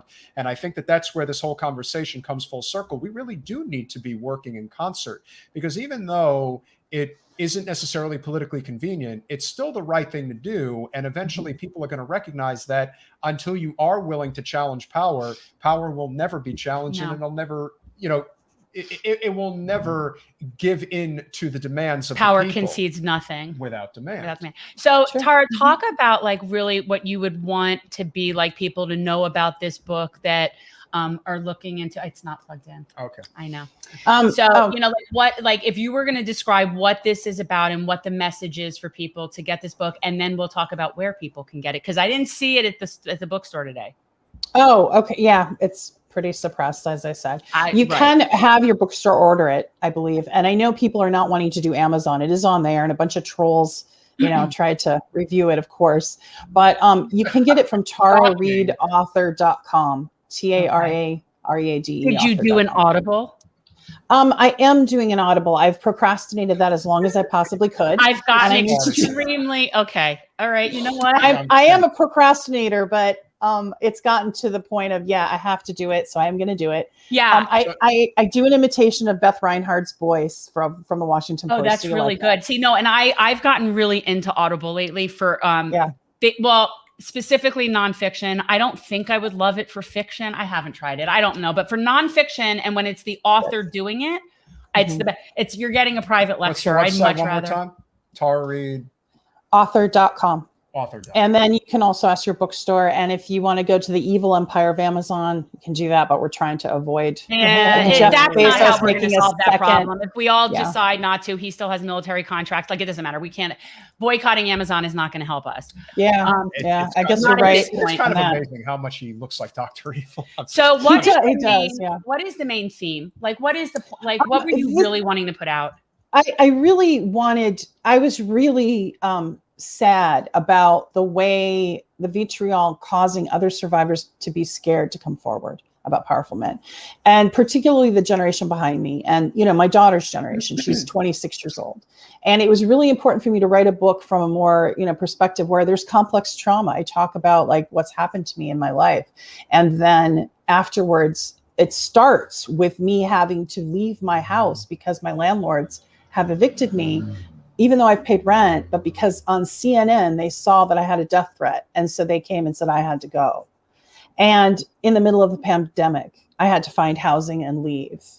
And it's been very hard to come forward, but I wanted to send the message that you can do it. And then actually I'm coming through it now, and I don't regret coming forward at all. And, you know, I really, that truth, that, you know, not holding that secret for that powerful person, and just it's very freeing, and it's very and I'm not trying to be cliche, it really does lift you and feel good to have that lifted away from you and putting it out there instead of carrying it. And I have a podcast coming, RT, as you know, I write op-eds for RT, for Russia Today, and RT has been gracious enough to produce a podcast, and it's going to be called Surviving the Politics of Survival with Tara Reade. Oh, that's really cool. Yeah. That's really so cool. I'm staying in there. So important. It's so important. And it is definitely something that really has happened to everyone. It has, in one way or another. And everyone people don't experiences understand trauma. that. Yeah. Well, that's why yeah. Alyssa Milano's behavior surrounding your story was particularly egregious. And there are, I mean, there's a lot of people you could point to, because again, there's hypocrites out the yin yang when it comes to closely observing the way that people handled, again, Blasey Ford's story, anything related to any of Trump's liaisons or shenanigans therein. But your story in particular really removed the veil. It really did, because there is this hypocrisy that exists on the left of the right are the criminals. They're the ones who do all this bad stuff. In reality, you're pretty much equal in regards to the nefarious behavior. It just depends on who's getting caught. I find it worse with the Democrats, actually. It bothers me more with the Democrats. Hypocrisy is just no end. It's suffocating. Yeah. It's suffocating. And I find it worse. And the thing is, from them to me, it's infinitely more of a betrayal, in a sense that I registered as a Democrat when I first registered to vote. And in my mind, that was the only option, you know, and they somehow represented what I thought were regular people. Well said, Travis. And so that's the problem. I know I wanted to get Rose to come on, and, you know, I wasn't able to get her to come on tonight. But yeah, she's definitely someone who loves to speak her mind about this issue. Rose is amazing, and she's been you know, pivotal in helping my healing, and she also did the forward to the book. She also took a great professional risk by coming forward about me, and again has taken professional heat for that, for standing with me. But she stands with survivors, not you know, just me, but like other survivors. She's very you know, consistent with that. Alyssa Milano is not worth, you know, even talking about. Rose McGowan she's a creative force that creates a lot of beautiful work. Her music, Planet Nine, her book, Brave. I mean, she's an artist. Yeah, she's an artist. She's an artist. Yeah, she is an artist, and artists are very, very like cool people all the way around. So absolutely. You know, I've been fortunate enough to meet some people like that. So it's been good. And, you know, moving forward, like with the podcast that I'm doing, my hope is to just create, and the book is to create, you know, a safe way for people to come forward, so that the person behind me, I'm kind of blasting out like, okay, this is hypocrisy, but not only that, I want this to stop. I want the attacks on survivors to stop if it's a powerful person, and expose it, you know? Right, because you get violated twice.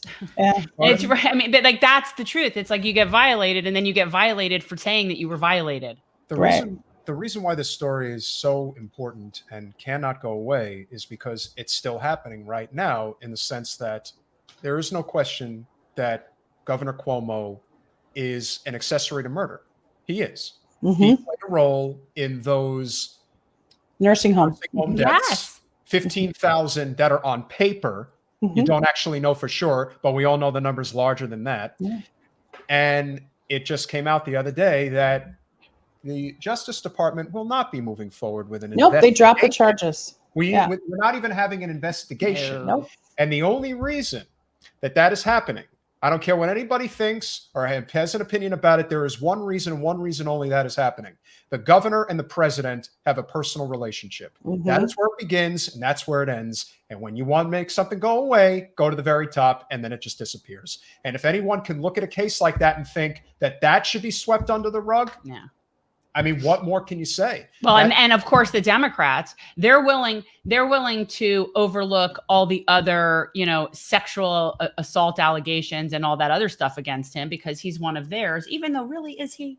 Lindsey Boylan came forward. Ronan Farrow did a piece in the New Yorker about Lindsey Boylan.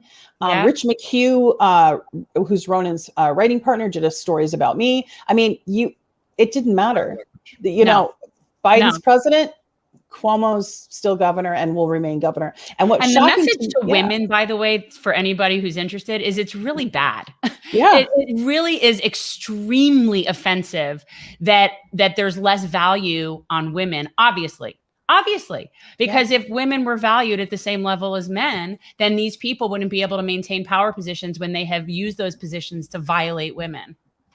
Well, and one thing I wanted to ask your opinion about this, someone had tweeted at me and said, well, I want my president to be strong. I want them to be like a predator. And I said, I was so offended by that. I just didn't respond.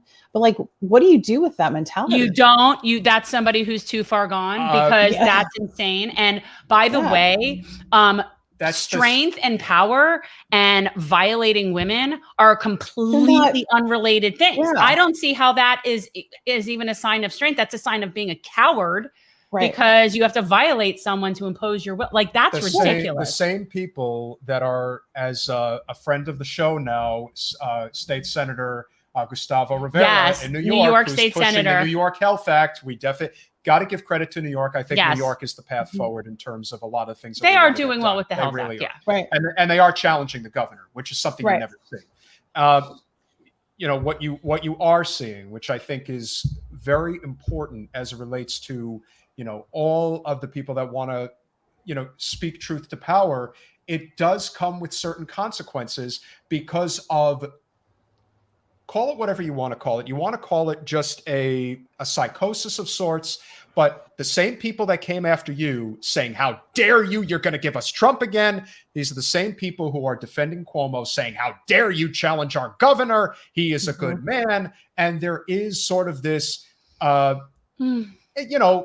would you call it? With the subservient behavior, I guess you would say that, certain people, a lot of women feel towards these men. Yeah, no, I will tell you, and women are some of the worst. Oh yeah, they're much worse. Absolutely. In terms of this, I don't think people, which is amazing, they're considering they've all been violated. Oh, if you watch the ones on social media, but statistically, they've been violated. So I don't understand it. I can only imagine from your personal experience what you've gone through in the past.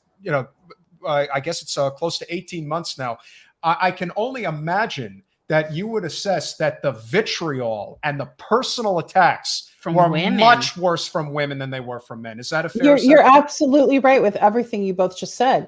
It's in fact, personally in my family, I think the trolls, like whatever, it rolls off me now. Yeah, it used to affect me a year ago. Now I'm like, whatever. But personal family members that are not speaking to me are mostly older women, older than 45 or so, but there is one young one who basically just said, well, one said, oh, Tara, this is how men are. I'm like, I'm sorry, but he was my boss and what he did was not okay. That's just how they are. They just get to molest you because that's just how they are. I mean, but that mentality is so amazingly ignorant to me from an intelligent person that's in my family. I know their intelligence, but yet around this issue, what I have come to know, talking to like Lou Godbold, who is an expert in brain trauma and that kind of thing, the effects on trauma on the brain. And she's also a Weinstein survivor. She shared with me that a lot of the people saying those things have unresolved trauma.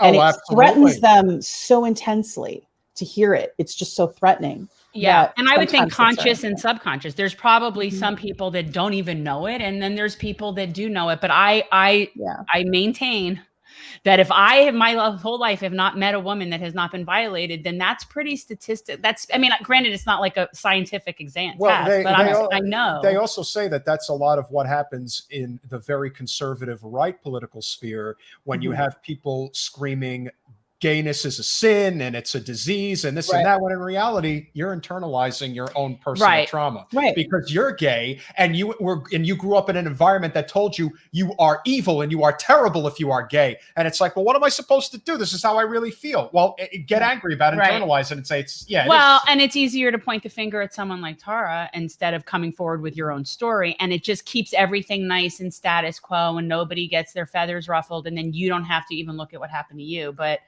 I don't know. I just think enough is enough with these people. I am so sick and tired of this. As I say, and this is what I would say, again, this is one of the things, again, with non-corporate progressives, whoever, just anybody who's outside the establishment.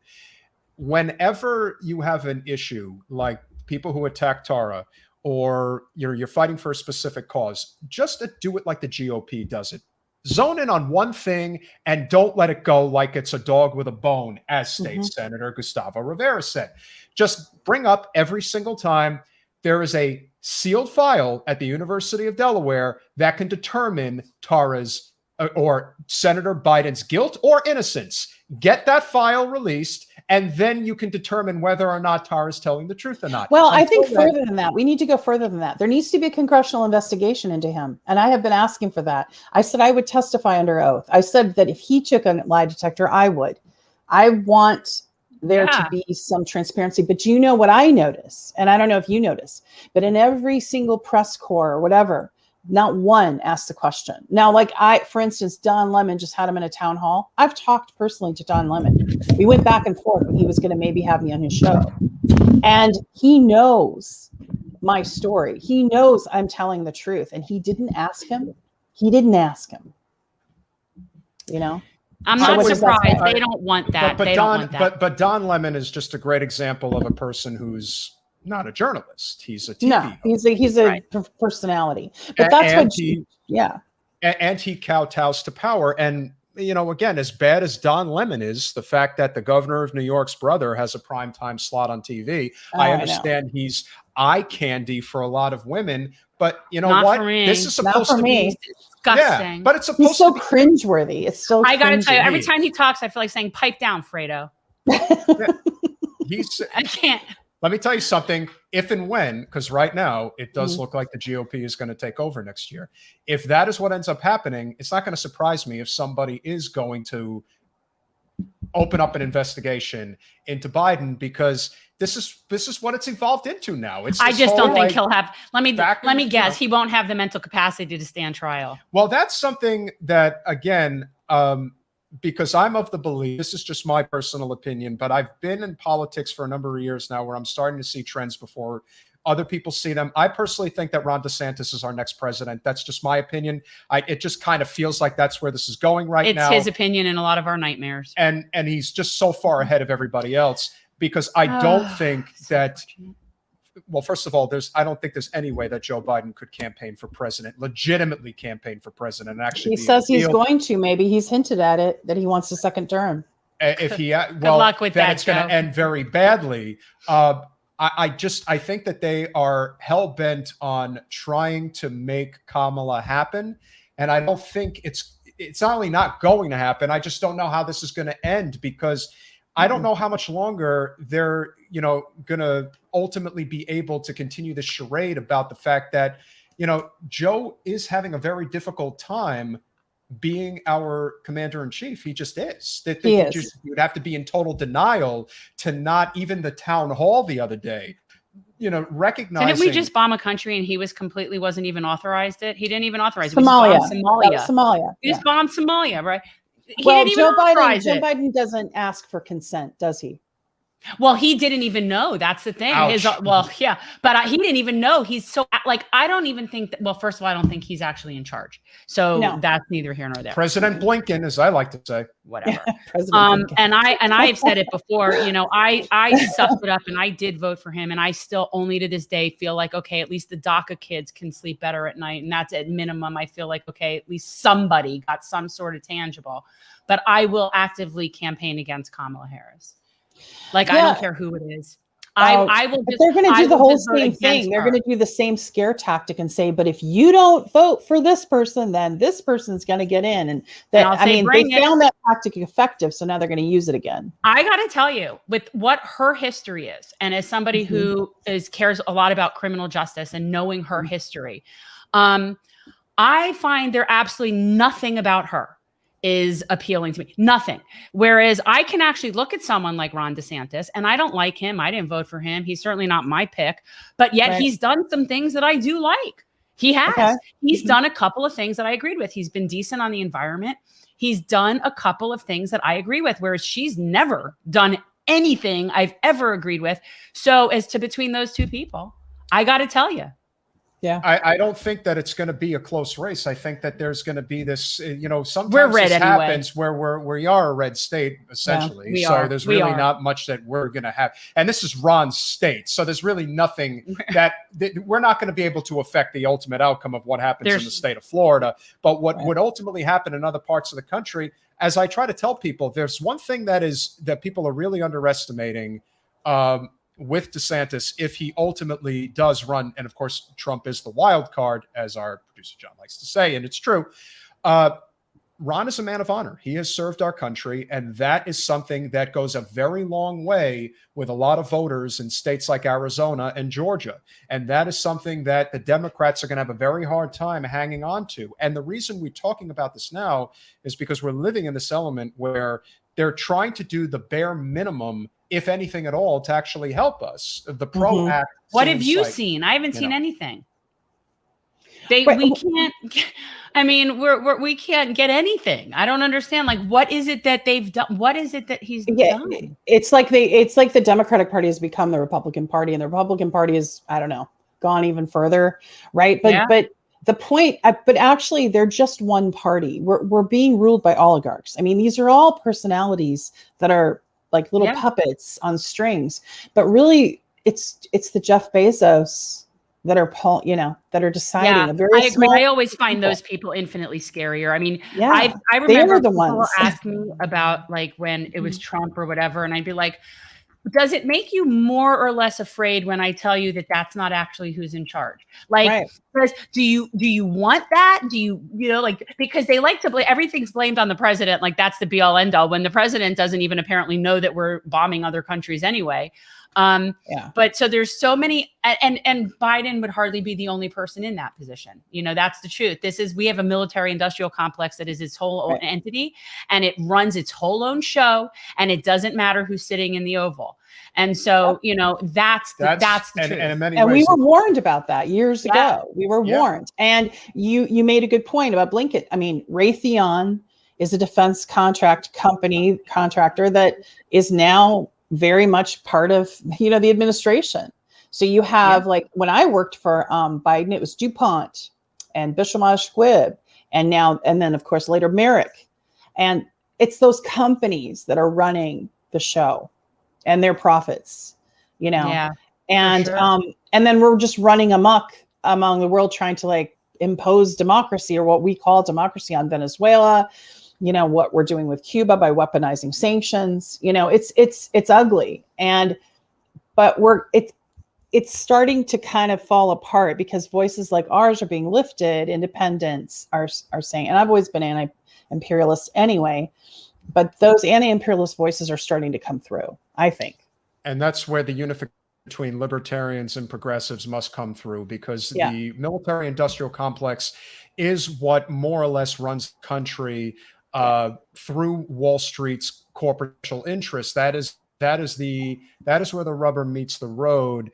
And people who are anti-establishment, particularly progressives and libertarians, agree on this issue. And it's a big one, and it's a big financial issue.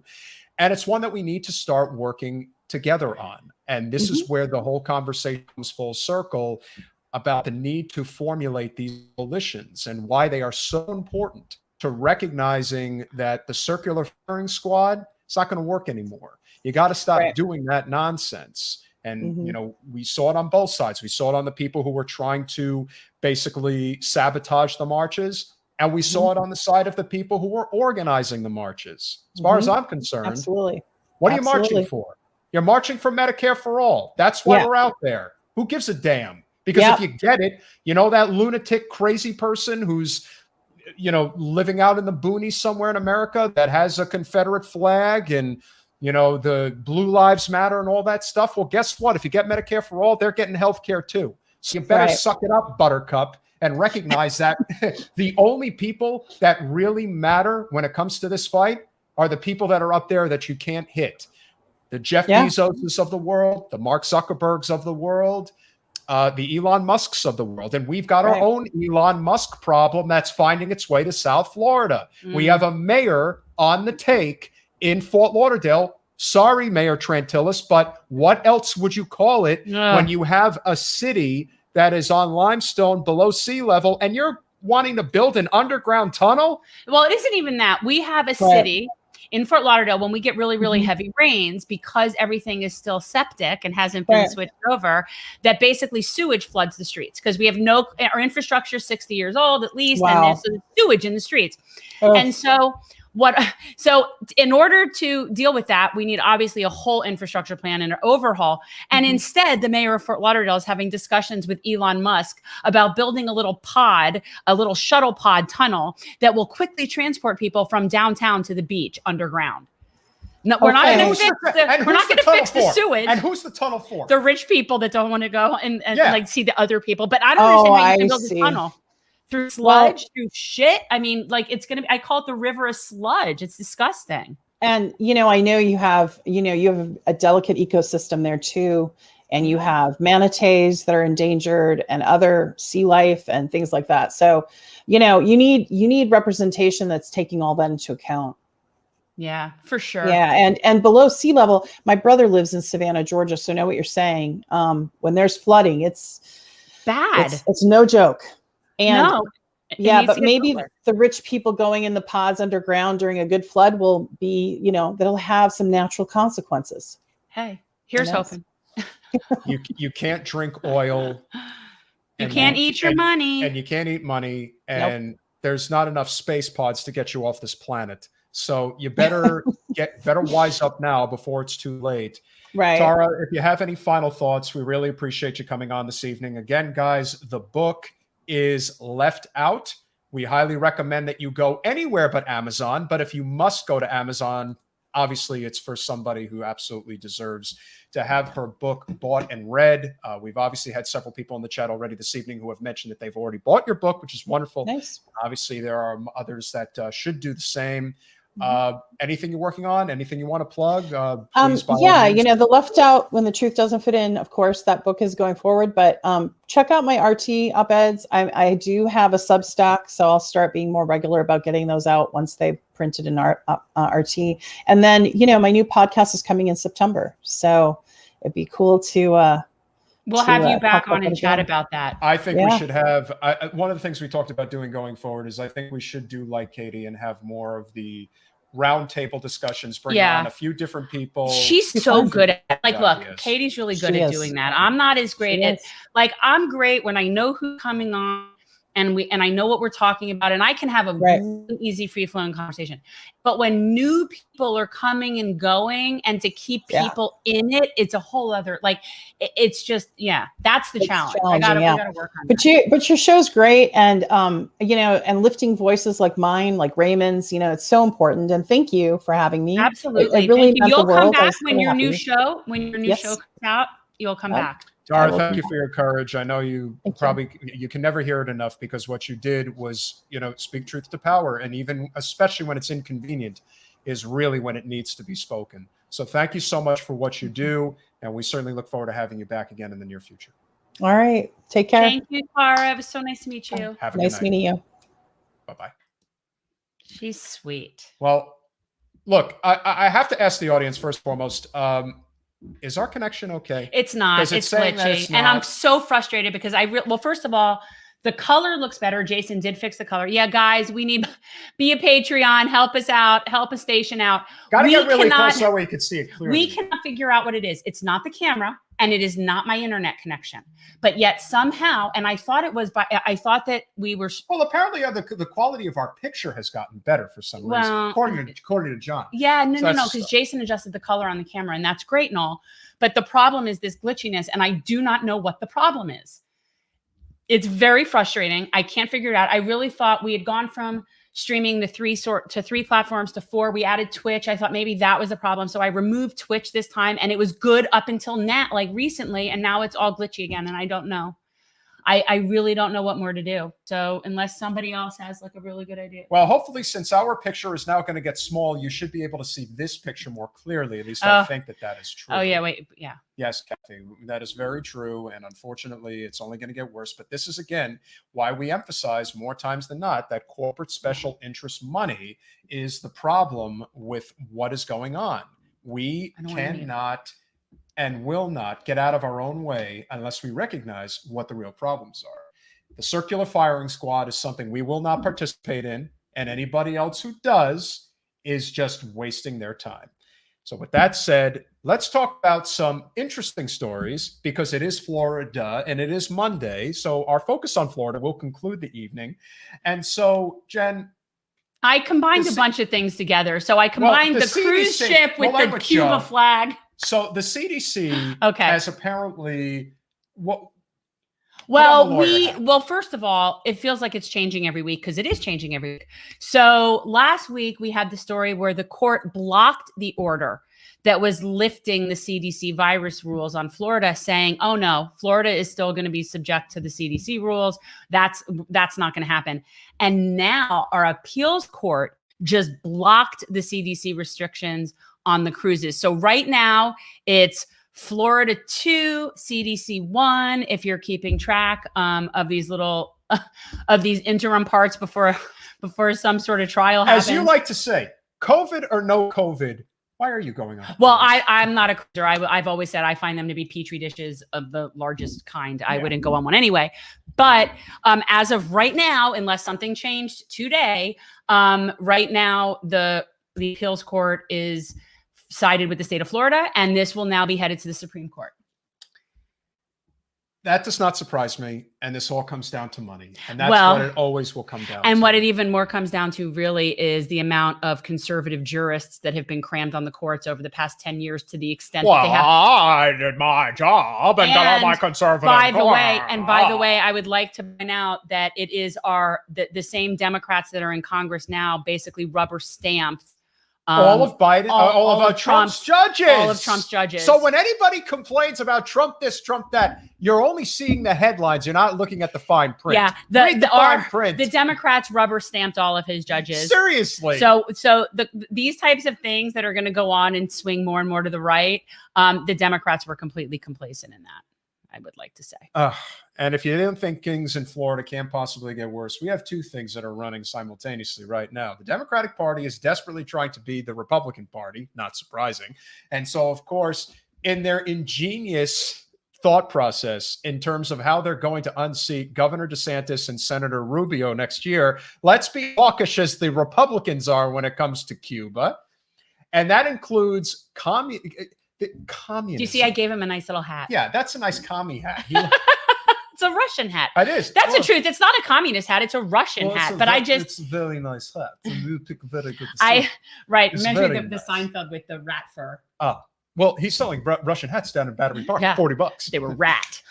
They were. That light is blinding my brain. That's not good for anybody. That is not going to be good for business. It's not good for Kenny. So, we are seeing a very big split, I think. This is one of the issues where we're going to see a huge split within the Democratic Party. And this is what, if they continue down this road, listen, it's already a monumental hill to climb to unseat Ron DeSantis next year.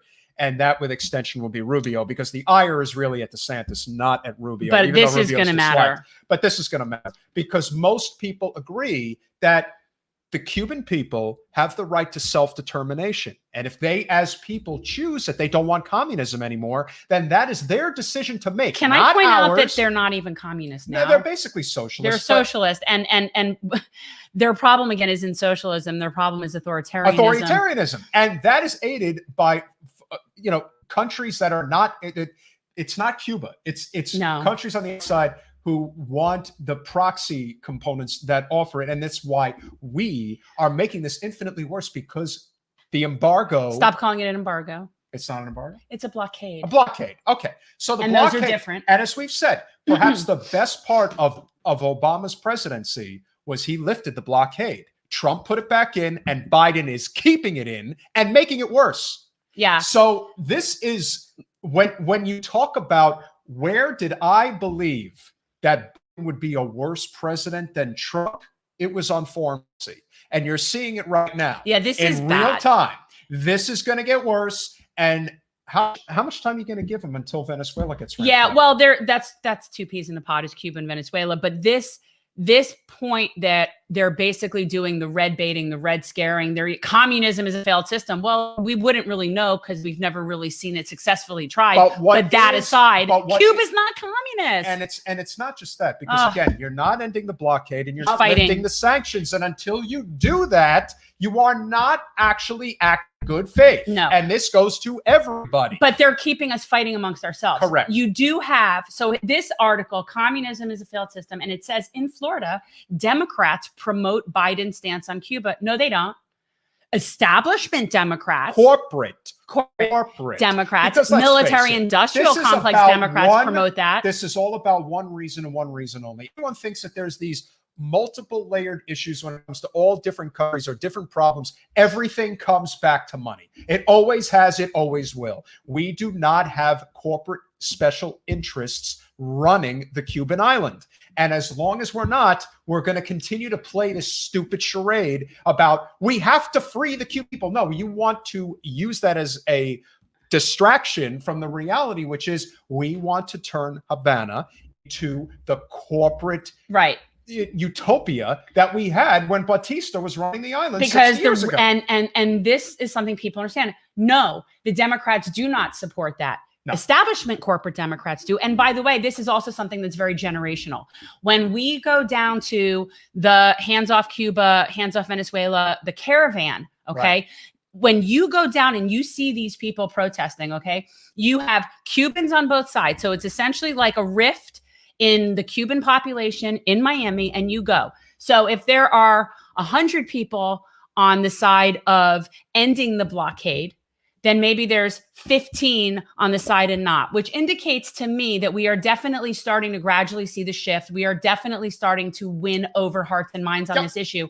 But what this is saying is completely not true.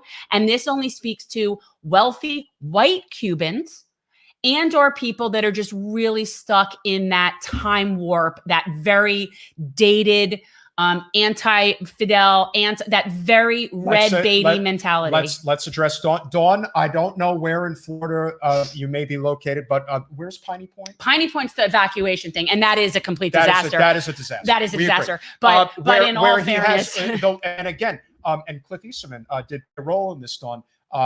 Probably don't know who that is, but to his credit, Ron DeSantis, unlike Rick Scott, did a lot of great things for the Everglades. And you got to give him credit where it's due. That's all I'm saying. And the truth is we have a very low bar here. I've said it 1,000 times. We had Rick Scott for 8 years. So people, if I ever give any sort of props to Ron DeSantis, it's coming out of basically having Rick Scott for 8 years. And one other thing, and Dawn, and we appreciate you checking in. What we will say in terms of the crumbling infrastructure, that is a two-party problem, because it is the land developers that control this state, and they control both parties. Oh, yes. So when you think about the crumbling, when you think about the infrastructure that exists in these buildings, that building in Surfside, we've been talking about this. I don't know how long you've been watching our podcast, but we really appreciate you checking in. This has been a problem forever and a day, and this is just the beginning. Yeah. There are a lot of buildings, whether in Hallandale, whether in Hollywood, whether in Dania, and all the way up to Palm Beach and beyond, that are going to have these problems. And one thing we like to mention is that when Jen was running for Congress, there was a significant amount of complaints that were driven at the Surfside City Commission meetings, which we both attended. And it was all about one issue and one issue only: the salt water erosion of these buildings. And it was just a matter of time. The warning signs were there. You're not going to blame the current crumbling infrastructure in Surfside on DeSantis. This has been going on for 60 years. You can blame DeSantis where the blame is warranted. Yeah, absolutely. I mean, look, he's certainly not doing anything to fix it. But in all reality, and I truly believe this, whether it's Surfside or any of these massive infrastructural projects, 100%. This is not something that can be handled on the state level. It just isn't. This is going to have to be a federal This is where infrastructure. something like the PRO Act, which we completely support. It's the #1 federal piece of legislation that we are behind. We need to remove the right to work laws of Florida. And the only way we're going to do that, and the only way we're going to be able to get that infrastructure in place that we need for issues like rebuilding these buildings that desperately are going to need it and dealing with runaway climate change, is dealing with the fact that we live in a state where workers have no rights. They really don't. And if you think that they do, look what's happening at Disney right now in Orlando and the shit that they just pulled. Yeah. They basically took all of the COVID relief money that they got, took it as a profit, and fired like 20,000 workers. Sounds about right. It's unbelievable. Yeah, they're literally profiting off of firing people. And of course, when we think about what is the Democratic Party actually doing, well, look at this. There's probably, if we're being honest, I wish people really could there's see my probably graphic. but there's really about 5, you would say, swing districts in the state. Most of them are horrifically gerrymandered to the hilt. Right. And The it fact that turns they're out- claiming like they lost these seats, like they were ever really theirs in the first place. But- They barely had those technically, seats. yes, but this is what's so strange is the fact that these are 2 seats. Talk about who we're talking about, because we're just pointing. And So we're talking about the 2 seats that Debbie McCurso Powell and Donna Shalala lost, seats districts 26 and 27. These are +5 and +6 deep districts, respectively. And those 2 women lost those seats And why after did they one lose, term each. And why did they lose those seats? Despite what anybody wants you to believe, they lost those seats because they are corporate special interest funded Democrats. And they do not support basically, they don't support the policies that most people want, whether they believe they do or not. And we know this because Daniela Levine Cava is a progressive Democrat, and she is now one of the leaders of the Democratic Party in the state of Florida. and we also passed a $15 minimum wage in Florida. Despite Trump winning. Exactly. So it just goes to show you. We have a movement here that can speak to labor and speak to working people. Yes. What we don't have are representatives that represent those people. So these clowns can sit there and blame all they want on the Republicans, but they need to own their own crap. And they would have a leg. They wouldn't have a leg to stand. It's guess what they're saying. Yes. But the fact that the most powerful elected representative in Miami-Dade County right now is somebody who ran as a progressive and has done a number of progressive things already. Yep. And to be honest, handled Surfside as well as any have possibly handled it under the circumstances. Person is definitely someone that you could look at and say, okay, this worked, that didn't. What worked? Non-corporate representation works better than corporate representation. And in a state like Florida, that is something that cannot be denied. And that in the future, even if we have to take our lumps, the only way we're going to succeed and grow is if we recognize that that's where we need to go. And so with that said, we can't leave this evening without one wonderfully Florida humiliating, stupid story. And, you know, this is our Florida story. So here we go. This is in Pensacola. I don't know. That's in our panhandle. That's Matt Gaetz. That's otherwise known as what we call as Florida. And so it's definitely different than us down here. But yet Florida knows no bounds. Florida encompasses all corners of our state. It sure does. Here we go in Pensacola. A man apparently shot himself by accident while showing Florida bar customers his gun Thursday night. The man can be seen on surveillance video showing his gun customers at O'Reilly's Uptown Tavern in Pensacola before making a quick motion and putting it into a pretend holster below his shoulder. When he did, the gun discharged and a bullet hit the man's torso. Oop. It could have been an election if it didn't Here's a quote from the manager. The bar manager showed the newspaper video. They showed this newspaper the video of the incident, and manager says, "I don't know if he was pretending to be badass or something." Manager Warren Sonnen told the newspaper, Yeah. but from what I can tell, it was completely by accident. The man immediately left and checked himself into a hospital. Police contacted him and were determining whether or not to file charges. I think stupid is as stupid does. Yeah, you should just go to jail because you are a danger. You are a danger to the public. He's a danger to himself. Yeah, and we've got a lot of that in this state, unfortunately. But the good news is now the audio's cutting out. Yeah, we're just a train wreck, listen, people. we're wrapping the evening. Okay. We're very grateful that you all came on. But one last thing, if you do appreciate what we're doing and the work we've provided, and you want us to see our upgrade our system, because we could definitely use. Hey, that's the best way to say. That's the best way to sell it at this point. If you really want to see us clearly, yeah, throw us a few bucks. No, yeah, we're gonna need to get to the bottom of this because it's frustrating, and I'm doing trying well early on, but then I don't know what it is. I don't know what it is. It's incredibly frustrating, and now it's fine, but it keeps going back and forth. It's not the connection. It can't make up its mind. It's not the connection, and it's not the camera. Somebody help us. All right, guys. So be Patreons. We have 5, 10, 25 even dollars for those of you who are extremely on the generous side, but you get the Lulu, the generational change Lulu sticker. Got these awesome T-shirts. You get jersey, and they're really good quality cotton. These are not just. I know they're cheap. so soft. Yeah, they really are. They're the butter soft. They're there you go. That's. And then for the $5 Patreons, you guys get the hemp bracelet, which is really cute. We are going to have a. Wait a minute. You already have a Patreon. Why don't I have your name on there? Is his name not on there? That's not cool. Oh, you are Blue? Oh, okay. Well, I gotta look. Send it. Connect with John if you can. Let's get that.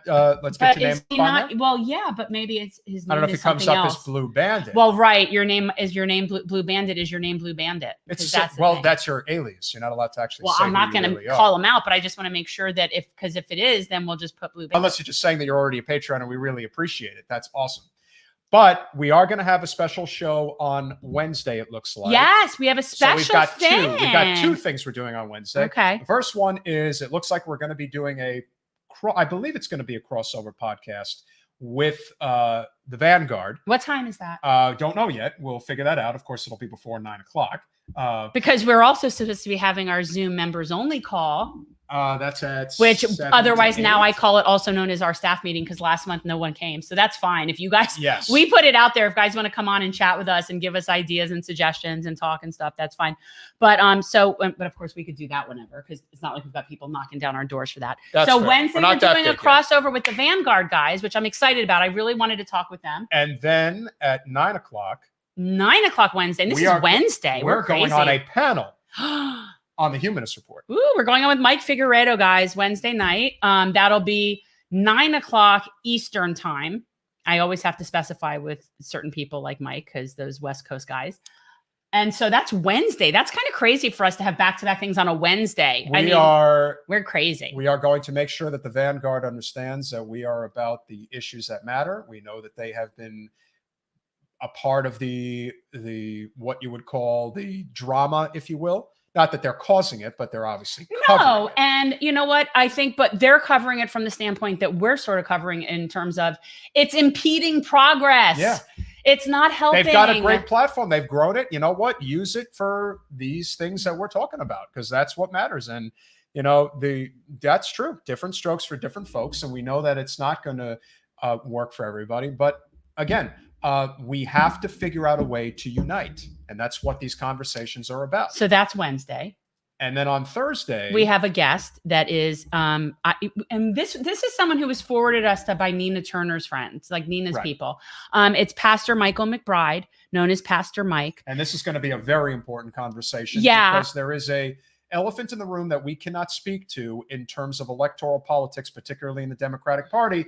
But Pastor Mike is going to be able to speak to it 100%. And this is someone that is very involved in addressing gun violence and the mass incarceration of young people of color. And so we have a lot of different things we're going to talk to about him. I don't think we have a specific candidate on Thursday yet. Is that we don't? We'll have somebody. We may have somebody special. We'll see. We'll hopefully have. Well, really well, look, okay, whoever it is, they will be special. Yes, fair enough. Because everybody is special. We've got a great show today. Indeed, we do. And then, excitingly, next Monday, we're going to Cleveland. we will be doing our live stream from Cleveland. We will be hopefully we'll be able to lean over and get her to say a word on Monday when we do our show. We'll see. Wherever it is we end up doing our live stream, I don't know. But we will be in Cleveland. Will be in Cleveland. We will be helping. We will get there on Sunday. We will be there through Wednesday. Obviously, we are going to be working the polls from dawn till night. So we're going to do everything. We should do some we'll do some lives. Yeah. Like and we'll of do course some, we'll have like, our group of go volunteers that'll be there. Maybe do something with everybody who will show up. That'd be a Yeah, great, we've got a good group of Team Gen people that We are really going there do. to help Nina. They're super duper awesome. And, I really do think that we really need to get Nina over the finish line. Yeah. I think it is immensely important. Leave nothing to chance. You want to make sure. And again, for those people who think, oh, well, Nina's going to bend the knee on Capitol Hill. Let me tell you guys, AOC has bent the knee, but when it comes to what she has done in terms of her movement to transform politics in New York, it can't be denied. And not just that, but why do people expect that people working within the system can employ the same strategies as the people that are working outside the system? Correct. Both of those things are needed. They have to work and in they're concert. different, right? Which is why when Cori Bush shows up at your rally, just say thank you. And we hope you'll continue to amplify our message going forward. Just go up and give her a Instead, hug. trashing her Oh my is God. not helping at all. I can't understand how anybody could trash Corey. I just don't even understand. Talk know about what? somebody who really knows what the struggle is all about. This is someone who's lived out of her car and Yeah. put herself through nursing school and raised children living out of a car for a while and came up through the Ferguson riots. You guys And got to get smarter about this. You this really is do. somebody who will fight to the death for her people. And you know what? This is it's annoying to me because it's like, if you want nothing to do with electoral politics, that's fine. Yeah. It really is. But then stop criticizing the people that are within it and do your thing outside of it. But I don't understand the point of constantly, and I'm not talking about calling your representative or calling them out for the issues. I completely think that that's important. I have no problem with people standing in front of AOC's office or any representative's office No. on the issues and doing it in such a way that you're making it known that that's what you want them to represent. I have no problem with that. And that's why. But stop shooting them when they're already on your team. Yeah, and we've got to, and Good again, grief. this will be a good conversation with the Vanguard guys because again, there needs to be some semblance of sanity brought into this conversation.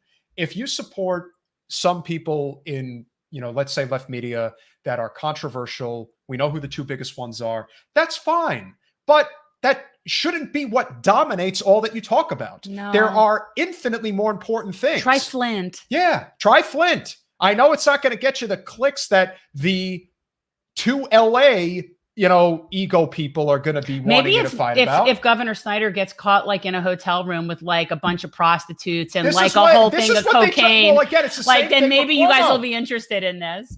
Well, again, and this is the same thing with Cuomo.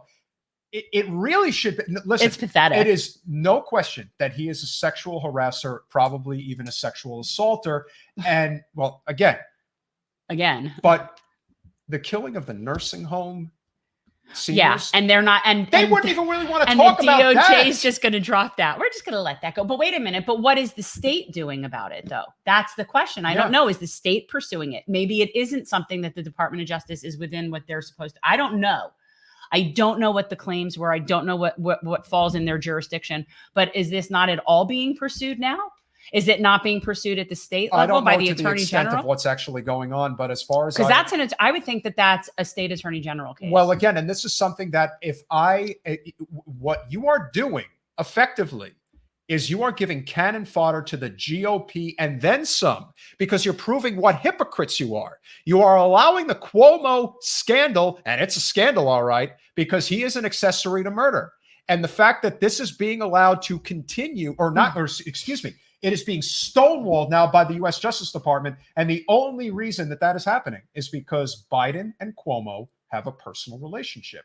And that is the quid pro quo. But even if it wasn't, what if it was just towing the party line? It's just it's disgusting all around the board. And I do think he's a sexual predator. I'm sorry, but I do. He reeks of it to me. Sorry, but he just does. I can't do Governor Cuomo. I mean, I'm trying. Please don't. Don't. I don't want you to do predators. Can we just not? Well, again, I do a lot of predators. I know you do, and That's I don't okay. like it. Did you know I that really 3 only out of like the it when 4? you're. 3 out of the 4. I know. I That's really bad. prefer. That's why. And I'm not a predator. I swear. I'm not a Notice crook. how I only like it and get kind of nice, and when you're Bernie. Whenever you're Bernie is when I feel comfortable. Whenever you're anyone else, I feel like don't be so handsy, man. Well, give me an opportunity to just come on this evening, and I am really, And really it's sorry. especially good But when I you're wearing just a want, shirt. but I just want to say to everybody who marched this weekend for Medicare for All, I really appreciate it. We are doing what we can to continue the fight because healthcare is a human right, and that's what we're going to do. So, what I do recommend, and this is important, very important. I'm from Brooklyn. I'm a New Yorker. I can't lose the accent. It's never going to happen. I would recommend that you really look into the New York Health Act. Yes. That is really important because we're not going to get anything done on Capitol. But if everybody gets behind New York, we might be able to push it through there. Well, look, I think it's a great idea. I And think I it's a really good like idea. that State Senator Rivera. He's really doing He's a a great good job. guy. He was He's here. doing a wonderful job. And I think healthcare is a right. So let's make it the right of New Yorkers, and then it'll become the right of everybody. Because once New York gets it, every state's going to say, well, how come we don't have healthcare? Right. We deserve healthcare. And that's how, unfortunately, it's going to have to be. So get in the fight. I really appreciate you Hey, all. did you by any chance get to see young Raymond Adderley when you were in the green room over there? Oh, he was a wonderful young man. And I really, listen, the generational change is happening. And he's a great kid. And I really appreciate that he is fighting the fight at the local level. He Because that's where is. it starts. Remember, I was the mayor of Burlington. That's where I got my start. And Yeah. it took a lot of time. You know, that's how I knew you, because you liked about the gay people getting married. That was back in the day. I remember Bernie was all supportive of the gay people getting married. I It was was a at the very time, it was big- the only place. Did you know that Burlington was the first city in the United States to actually have a gay pride march? I Did you know do. that? I We did. did it first. I know. And I'd like to take a little credit for that. You I should. think I did a pretty good job. So, of course, with that said, really appreciate you all, and definitely keep marching, keep being active, keep doing what you can, and I really appreciate each and every one of you. Have a great night. Bye, y'all. Are we good? I think we're good. We'll That's see a you all soon. wrap. That is a wrap, and we will see you all soon. See you Wednesday. See you Wednesday. Hey, you're sooner than expected. Time to eat.